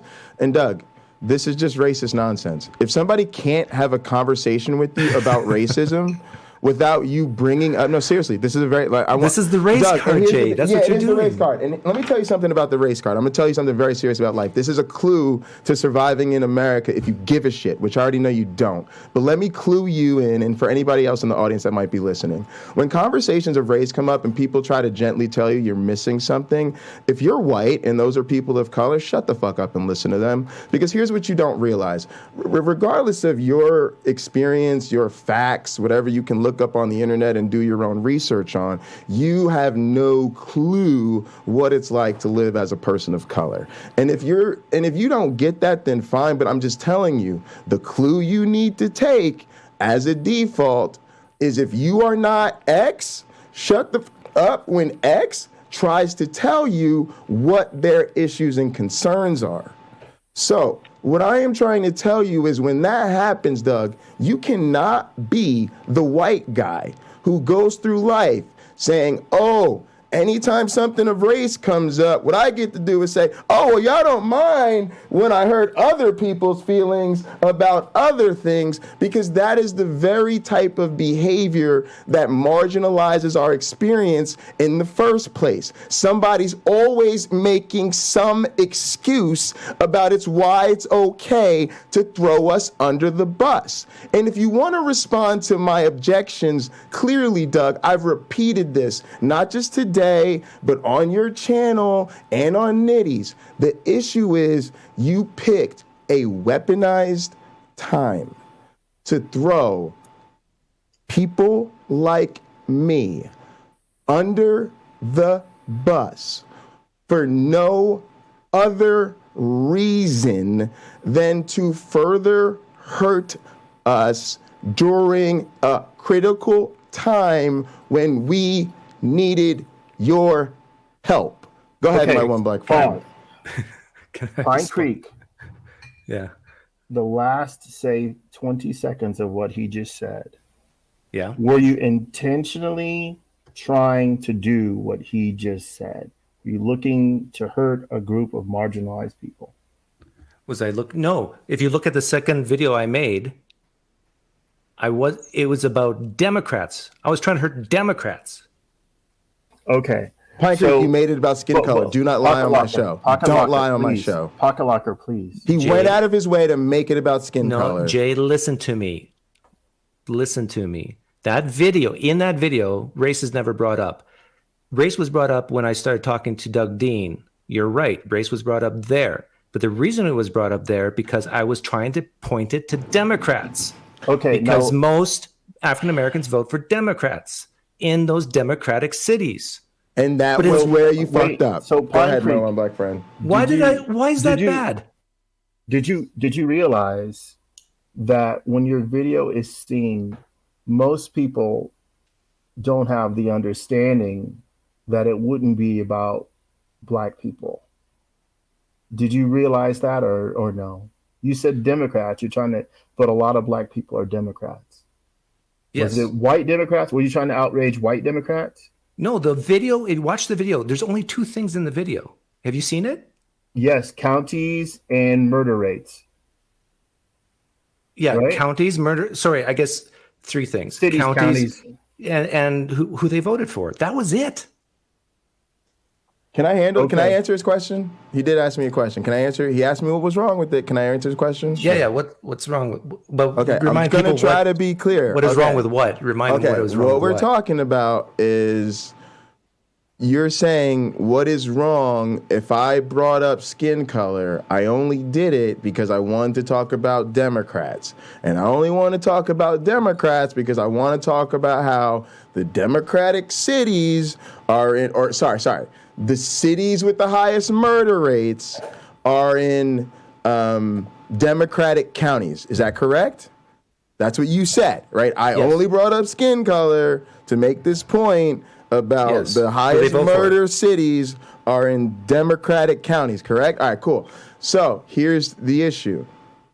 We are living, and you have to know this. And if you don't, you need to right now admit that you don't know this, but I'm sure you know this. We are living in a time where people are trying to strip people of color of their rights, and they are doing so by weaponized attacks against the Democrats. And they use their political agenda, their culture war nonsense, like the other issues you keep bringing up, right? LGBT and abortion and class and all of this stuff. You keep touching on it. They are using those issues as cover. The right wing that you lean. You tell us all the time, I lean right, I lean conservative. Okay, well, right now, all the right wing, half the right wing. But the right wing playbook is the flavor of right wingness in America, Doug, is racism. So when you dog whistle, hang on, listen to it. I want to make sure I connect these dots for you, Doug. When you dog whistle to a racist agenda, right? Dog whistle. Using the politics, using their political buzzwords, and then you deliberately draw out the connection to skin color, you have got to be aware that is that's the problem, Doug, is you're so okay? You can't be totally insensitive. So your advice to me would be not to bring up skin color? Honestly, abso-fucking-lutely, Doug. It's America. What do you think is going on in 2023? Is that a yes or no? Yes, it's a yes. Don't bring up skin color, ever. But you can. Yes, true. Yes, correct. Yes. You can call me Whitey, you white guy. You can do it. Doug, here's what I'm saying to you. Is that a yes? It's a suggestion, Doug. I'm not telling you it's a hard and fast rule, but here's what I'm giving you a suggestion, Doug. I'm being honest with you. Is that some black privilege? Yes, in a sense, it's one of the few we have. Yes, Doug, this is true, right? It's like if it comes to gender issues, see right? How disgusting this is? Listen, be honest with you, Doug. If I think there's a better way to discuss it. There might be, and Doug, I'm not saying you can't, but you asked me. I'm making a suggestion. And what I'm saying is, Doug, here's certain things. There are very sensitive issues in our society. They're sensitive for a reason, right? Now, here's the thing. If you live those things, then people always welcome your voice because that is your lived experience. However, if you don't have that lived experience, we also are willing to hear your voice. But if your voice manifests in a way that is harmful rather than helpful, most of us then have a right to then tell you it would probably be better if you reconsider that opinion before furthering participation in this conversation, because as of right now, your participation is not helpful. That's what I'm trying to tell you, to be clear. Go ahead, my one black friend. I want Doug to respond, and then I want to jump in with... well, you haven't talked for a while. Why don't you go ahead? Okay, wonderful. You have a unique household in the United States. Would your opinions change if your children came home disgusted by how someone had treated them? I don't give a crap what ethnicity that person was, but based on your children, their home situation, having a mother who's one ethnicity and a father who's a different ethnicity. So you want me to answer that question, or please do? Yes. Okay. So you start the question: would your opinion change? Yes. What is the opinion you're referring to? Would your opinion about provoking the conversation and allowing it to lead a conversation that leads to race? For instance, Doug Dean, I believe you said the man's name was, and PineCreek. Forgive me, I haven't seen the whole interview with Doug Dean. I saw a small portion. Just like when you're on Nitty's channel, I saw a small portion, okay? I don't have the full context. Otherwise, I'd have better questions for you and for Pocket Locker. But knowing that the conversation can lead to an indictment of Black people as a group, right? Because people don't think, oh yeah, the murderers are the only ones wrong. They generalize. And I think this has been part of the sickness that has been going on in the world. Okay, I'll answer your question. No, it wouldn't change. I would still have made that video. So, okay. Doug, so let's say... okay. And I can tell you why, too, if you want. Go ahead. Okay, Pocket Locker. PineCreek, you said you can tell me why. Please, go ahead. Because I do not live in the parts of the United States where murders like that happen. I live in a very good neighborhood. Mm-hmm. I have police officers as neighbors, literally 3 of them within a stone's throw, who know, or potentially could know, my children. Mm-hmm. So it's not like there's any threat, or I shouldn't say any, but the threat level is very low. So I totally get it that I, in that sense, live in a very privileged place. Mm-hmm. And some people don't. Yeah, go ahead. Yeah. I don't want so that's my honest answer, why it wouldn't bother me. Well, my neighborhood might be a bit, I don't live in a gated community, but I have 2 neighbors that are, one's the sheriff's officer, one works for Santa Monica PD. 2 of my neighbors are firefighters. One of my neighbors is a national hero. But if I go down the block, I have more and more neighbors, people I actually know, who are law enforcement or retired law enforcement and firefighters. I'm surrounded by wonderful people. Right? Yeah. So would you say that my video put you at risk in any way? Your video doesn't put me at risk in any way, but what I want you to, I guess what I want you to understand is your actually it does. I disagree, but Pocket Locker, please. Well, I'm happy to have your comments, but just let me address what he's asking. I mean, we're having a conversation now, right? We're getting our thoughts out there, our motives. I'm literally done. I just wanted to say I disagree, but go ahead. I'm done. Fine. So your children are going to leave the house one day. They're going to go out there and maybe have families of their own, or go to school somewhere. Maybe I think one of them is old enough to already have started school. But they're going to leave the shelter of their neighborhood and step out into the real world. And the real world has people who are doing what you're doing, only their motivations are to get more people to join the Klan.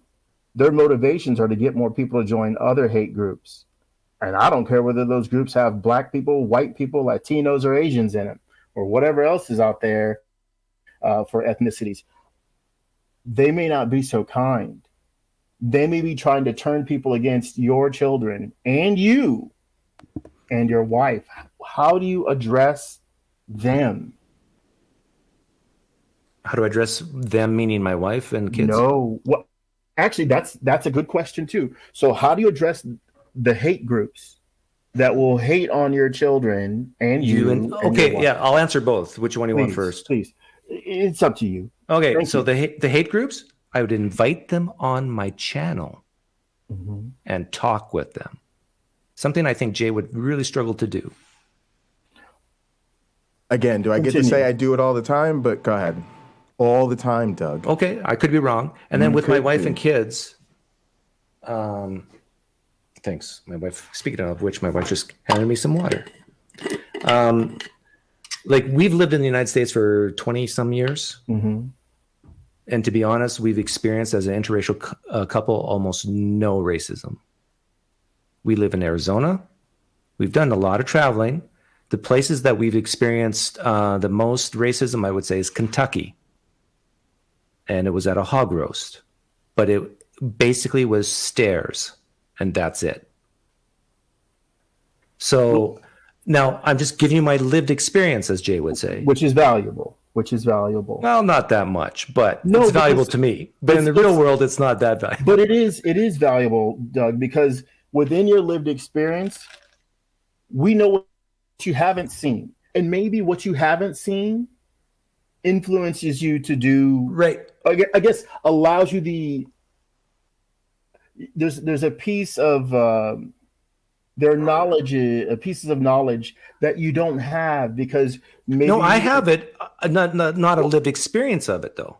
Okay, fair enough. And we can agree the lived experience is what? Is it more powerful or less Yes, powerful? it's definitely more powerful. So I totally get where Jay's coming from.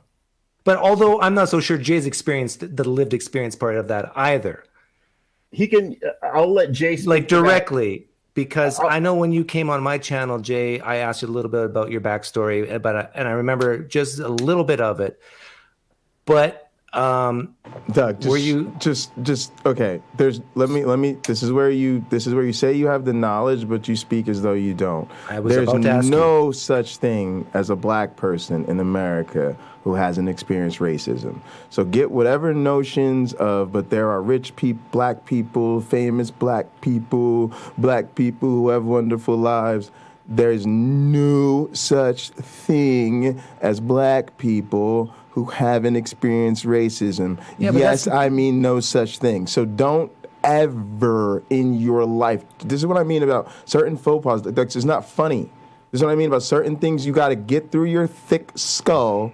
Right? Here's the deal. You may not feel what other people feel, but these are certain things that if you are too far outside the range of the normal response, people are going to literally think like there's absolutely something seriously wrong with you. So what I'm actually suggesting, Doug, is that you learn how to fake it better.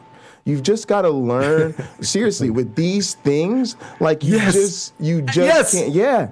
Yes. If that's what you want. Yeah. Seriously. Now take your own advice, Jay. Nope. When you get emotional, try to fake it. Nope. Works for you? I mean, for me, but not you? Yes. It works to say that. You see the double standard you have? It's not a double standard. Because you have to remember the foundation starts from, I am starting from a place where I'm not doing anything other than responding rationally to an attack on people like me. What you're then doing is saying, well, no, I do the same thing. No, again, Doug, you are out of bounds. And so like any other behavior where people are out of bounds and we need them to understand that there are social consequences for stepping that far out of bounds. What's the most racist thing that's ever happened to you? Then tell them, Doug, I grew up as the only black kid in an all-white school. And if you don't know what that means, then Doug, that is an inappropriate. What's the most racist thing that's happened to you? This is, can I touch your hair? Pocket locker. Can I touch your hair? I'm really interested. Answer him. No. Answer. No. You know what you do when you answer him? Question. When you answer him, you become awful question. If you don't answer the question, personal attack. It makes you hard to be relatable. Scumbag. I'm trying to tell you, Doug. I don't even know. What's the period of time you want growing up? You want recently? I want your whole life. What's the worst thing that's happened to you that you think is racism? What about all the threats to take my life because I'm black? You've had people threaten your life? Yes. Even as a child, Doug. As a child. People threatened me with gun violence as a child. Just over girls. Because they didn't want to be the family where their daughter is dating the black kid. Right? When you're the only black kid and they don't want you dating, right? So so now you get cornered a lot in the bathroom, like, oh, we're gonna jump you, or you get threatened to get beat up. But sometimes you get this straight, oh, my dad wants me to let you know that he keeps a 357 Magnum by his bedside. So as a kid, your life was threatened? All the time, Doug. I just told you. You asked me the question, I answered it. Now, I'm just we can making talk sure. about recently how on YouTube people think it's cool to call into my show and then just drop the N-bomb literally on their way out. They'll just say hard R nigger a bunch of times, or they'll just call in and just literally yell it to my face repetitively. People have seen it on this channel. Have you ever been beat up for being black? No, but that's only because I've mostly been able to talk my way out of it. But certainly people have put me in the situation many a time where they implied that that is what they intended to do. Unfortunately, they usually did it with people I was able to have a little bit of sway on that they didn't count on. So would it be fair to say that every form of racism that you've encountered have been words? No, because I've been subject to some really fucked up shit with, I didn't even talk about the police shit I've dealt with, like with the criminal justice system, so I don't know. There's that, like, I've had pretty much police make me fear for my life, and have some really, matter of fact, I've even had shit that happened so bad with cops that the judge said to my parents to their face, that was the worst behavior I've ever seen on behalf of this police department. Yeah, see, and Jay, I'm in your corner on this. Like, if a police you're not. did something you're like absolutely that, not. You know why, Doug? You're not. Here's why you're not. I'll hear him out. Go ahead. Please. I don't want that sort of thing happening to you either. How can I not be on the same team as you when I say that? Here's why. Because then what needs to happen is about your behavior. You may want to be on my side about that. But when the day before the election, you wake up and you say, hey, it's the day before the election. Let me, again, and you're going to have to accept that this is how people are going to see this. Let me dog whistle to the ultra-racist conservative right, because I think going into midterms, it'd be a great idea to trigger the left, just like the ultra-racist conservatives wake up every single day trying everything under their power to trigger and hurt the left, instead of saying, hey, it's the day before the election. Let's make sure we protect black people's right to vote. Let's make sure we protect and vote for those people who are going to push the policies that are helpful to our I don't mean to be rude, but we've color. heard this like 10 times already. So that's what it takes. You gotta act like you're on our team, Doug. You gotta play for our team. Like I'm on yes, your you team. gotta score points for our team. Because when you score points for the other yes, Doug, you just said you're on my side. Okay, this is where there's a fundamental difference. You literally said you're on my side. And then when I say team, you critique me. So this is what I'm saying. If you're on my, yes, Doug, this issue is this is the issue. Right. You literally... There's many issues. This is what I'm trying to... And I think even my one black friend is on my side, my team. I don't think he is. He's just taking a gentler approach. We need to minimize the us versus them. The team, my team, your team. You just said my side. See what you do? I was being facetious. And so am I. But then so it's a figure of speech. But when you say I gotta run. But then you gotta go. Well, no, seriously, we've been going a while, and I'll give you reasons why I have to leave. The Arizona Cardinals it doesn't matter playing. about that. The Arizona Cardinals are playing. I would like to watch it before I play poker in about an hour and a half. So I'm not just saying this to run away. Please think about this. If you want people to accept you as an ally, you have to behave like one. As an ally, especially when ally to who?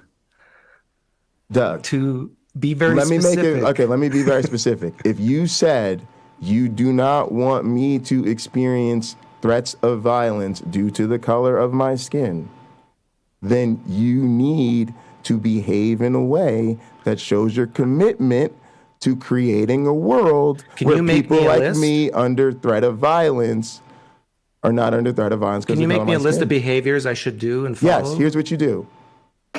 No, codify it for me, please. When you wake up and then you we can say, worship it together. Here's what you do. When you wake up in the morning and you think about making a video the day before an election, what you think about is, are there any marginalized groups that this content might harm? Okay. And hang on. If the answer to that question is yes, then really consider not making that content that day. Okay, before I go, I need to ask you this, and you just remind me of it. If I make a video just before Ramadan that really disparages and shows Islam to be like false and ridiculous, and it hurts a black Muslim, what say you? Did I do a good thing or a bad thing? I don't know. I'm not a black Muslim. But, I would consider it very strongly. Yeah, you got to consider the tone of it. I mean, Doug, here's the thing. Intentions matter. And even what my one black friend said was very clear. He said, if your intention is so that we sit down and have the conversation, and yes, we're having the conversation, but we're having the conversation because we're YouTubers. And so we, have to make sure that the thing you did is the difference in whether or not we would truly have the conversation, which I think it's pretty clear most of us are saying it's not. But the other thing is you have to consider what your intent was. And when you tell people my intent was to trigger you, my intent was to set people off, my intent was to hurt people's feelings, that is not considered something that we're going to receive as well, because it isn't true that your intent was to help us build peace and understanding and to help promote a peaceful conversation. And if it was, why not choose a peaceful way to do it? Is it okay to provoke and trigger a white racist? Is it okay to provoke and trigger? Like if I made a video that made Trump supporters look really stupid and I really triggered them, honestly, is that okay? I would say if you made it just to trigger and hurt them, it's probably not that constructive. Okay. Well, you're being consistent then. I'll say PineCreek. I think, again, it's clear. I think you're missing an opportunity. If you really want to deliver a message that is powerful, you do make it even-handed. Sort of like at the end of Romeo and Juliet when the sheriff says, all are punished. I did. You haven't seen the videos wait yet. A minute. Now, to be fair to you, you did tell me that in this conversation you made other videos that I haven't seen. So and my eyeballs open. And I need to let you know that I didn't make them. I set out a community post saying, hey, I want to trigger the other side now. Is that on Twitter by chance? No, it's on my YouTube channel, on the community page. I put out a post, and then I said, give me ideas, but it has to be the same way I triggered the Democrats. So it has to be like within a 2-minute time frame for like whatever. And so I got a whole bunch of ideas. I took 2 of them, which I thought were the best. It was shaming the Republicans who are more specifically the evangelical Christian Republicans, and showing that their porn usage is high in their state. Mm-hmm. And then the other one was, what was the other one? Oh, I showed that the popular vote, if we use the popular vote, there'd be no Republican presidents except for one. Mm-hmm. Like that one is really powerful. In the last 20 years, there'd be only one Republican president if we use the popular vote.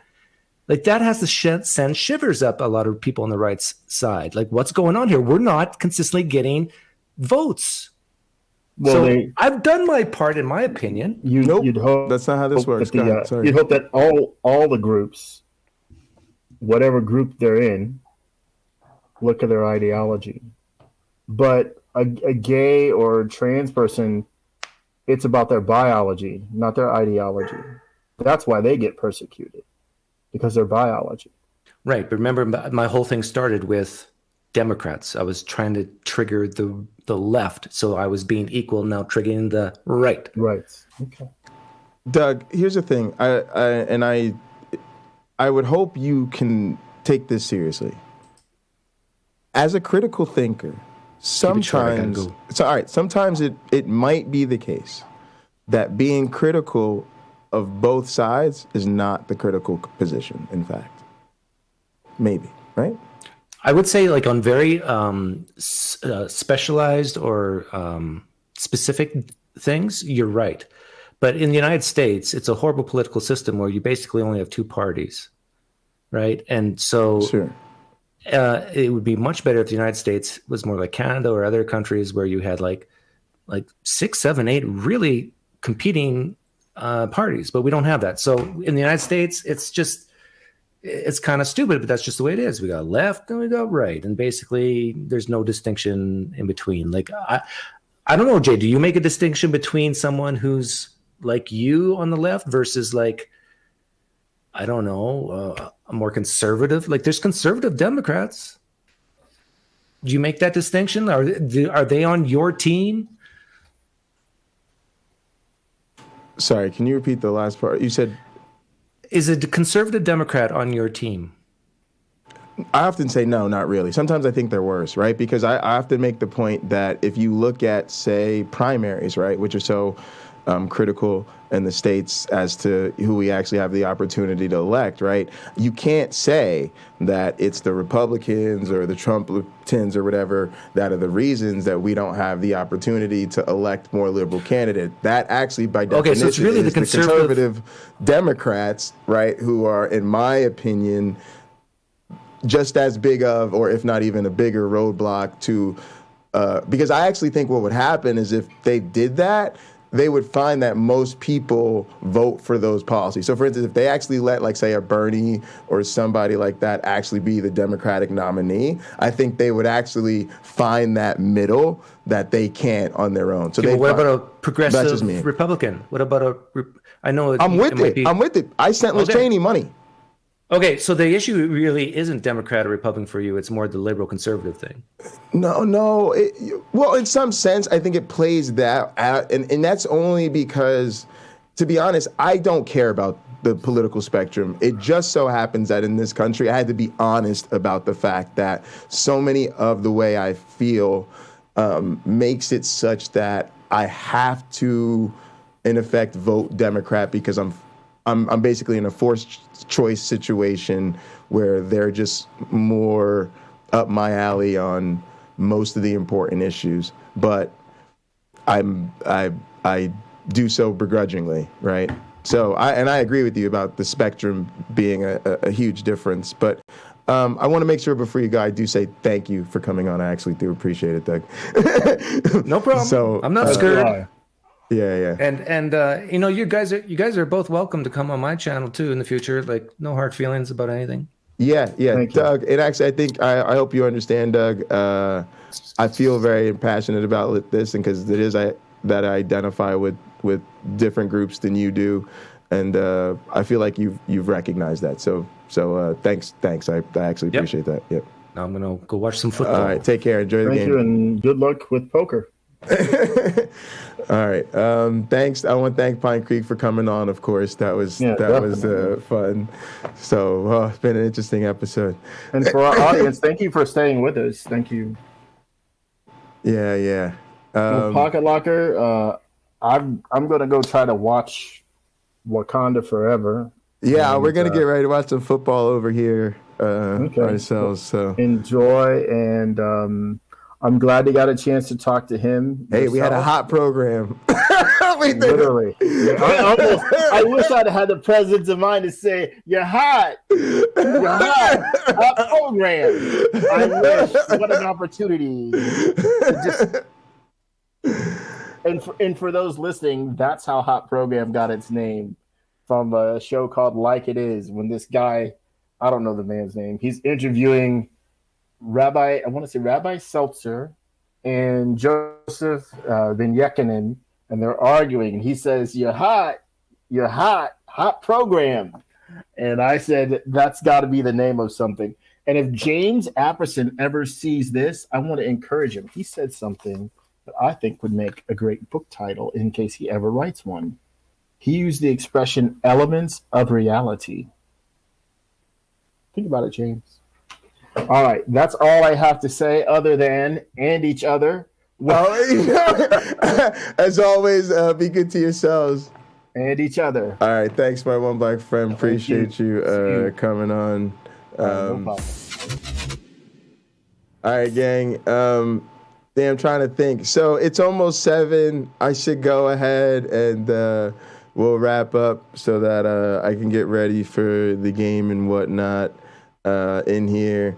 Some of the gangs in Gather with me already. YouTube Punk, Carrie Ann, and Dave M. So we will head back over to the ranch. I'll see you all there. Yeah, what a show. That was fun. Yeah. After party and gather. How about that? Yeah, let's do that. Sunday night football, after party and gather. Actually, Uncle Bobby said he might come through for a bit, so we'll see. Who knows? He might find a pretty little distraction. I'll put it that way. So, but yeah, thanks everybody so much for your support. Been a fun day, fun couple of streams.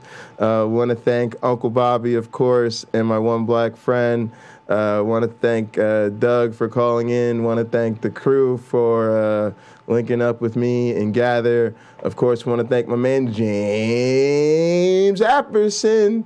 All right, appreciate all you guys. Come watch the game with us. Play some cards.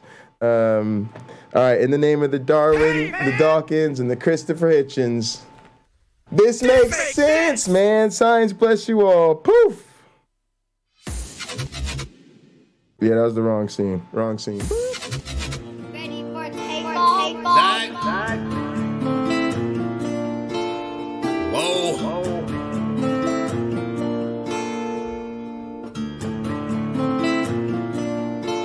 Working hard on my stump, what's the problem? I ain't had shit to show, being modest. Now it's grams of the wax for my conscience. Bron James in LA, you're on college. I've been jumping on them planes like a hobby. Still moving with the pack like my partners. Shut the John on them jets cause you wildin'. But the bowl is a party on the island, moment of silence. So good, get back to the topic. Grew up, it was me and Flocka. Grandma's and Big T, this my mama. I ain't even for the pain when my pots flip. Knew his name, that's it, never bothered. Mom said, you the man, son, you got this. Ever since I found a way to go and pop shit. Hold up, blaze through a whole zip. Took a seat at the table of my first flip. Days in red roof for my first whip.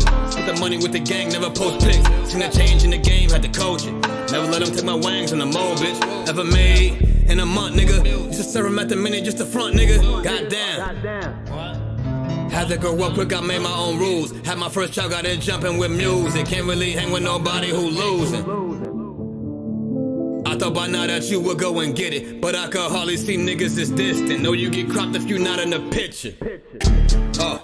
And I made that tag and went got a bag. Shots to the Henny and OG prescriptions, put rebel shit on the map. Took a leap from where I started at, started ballin' now I'm Chris Paul and Cats. Got him steady calling for the mold, but I'm on a roll, gotta call him back. And that's all fact.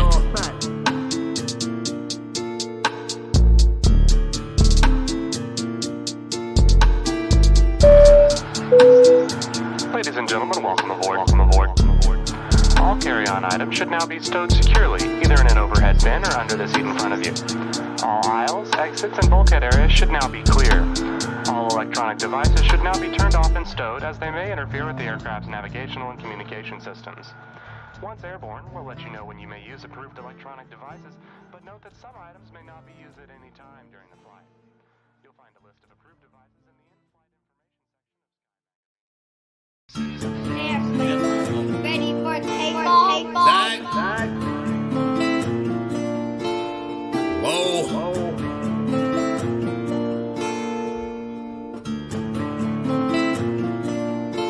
Working hard on my stump, what's the problem?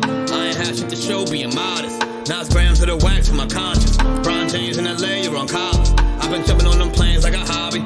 Still moving with the pack like my partners. Shut the John on them jets cause you wildin'. But the bowl is a party on the island, moment of silence. So good, get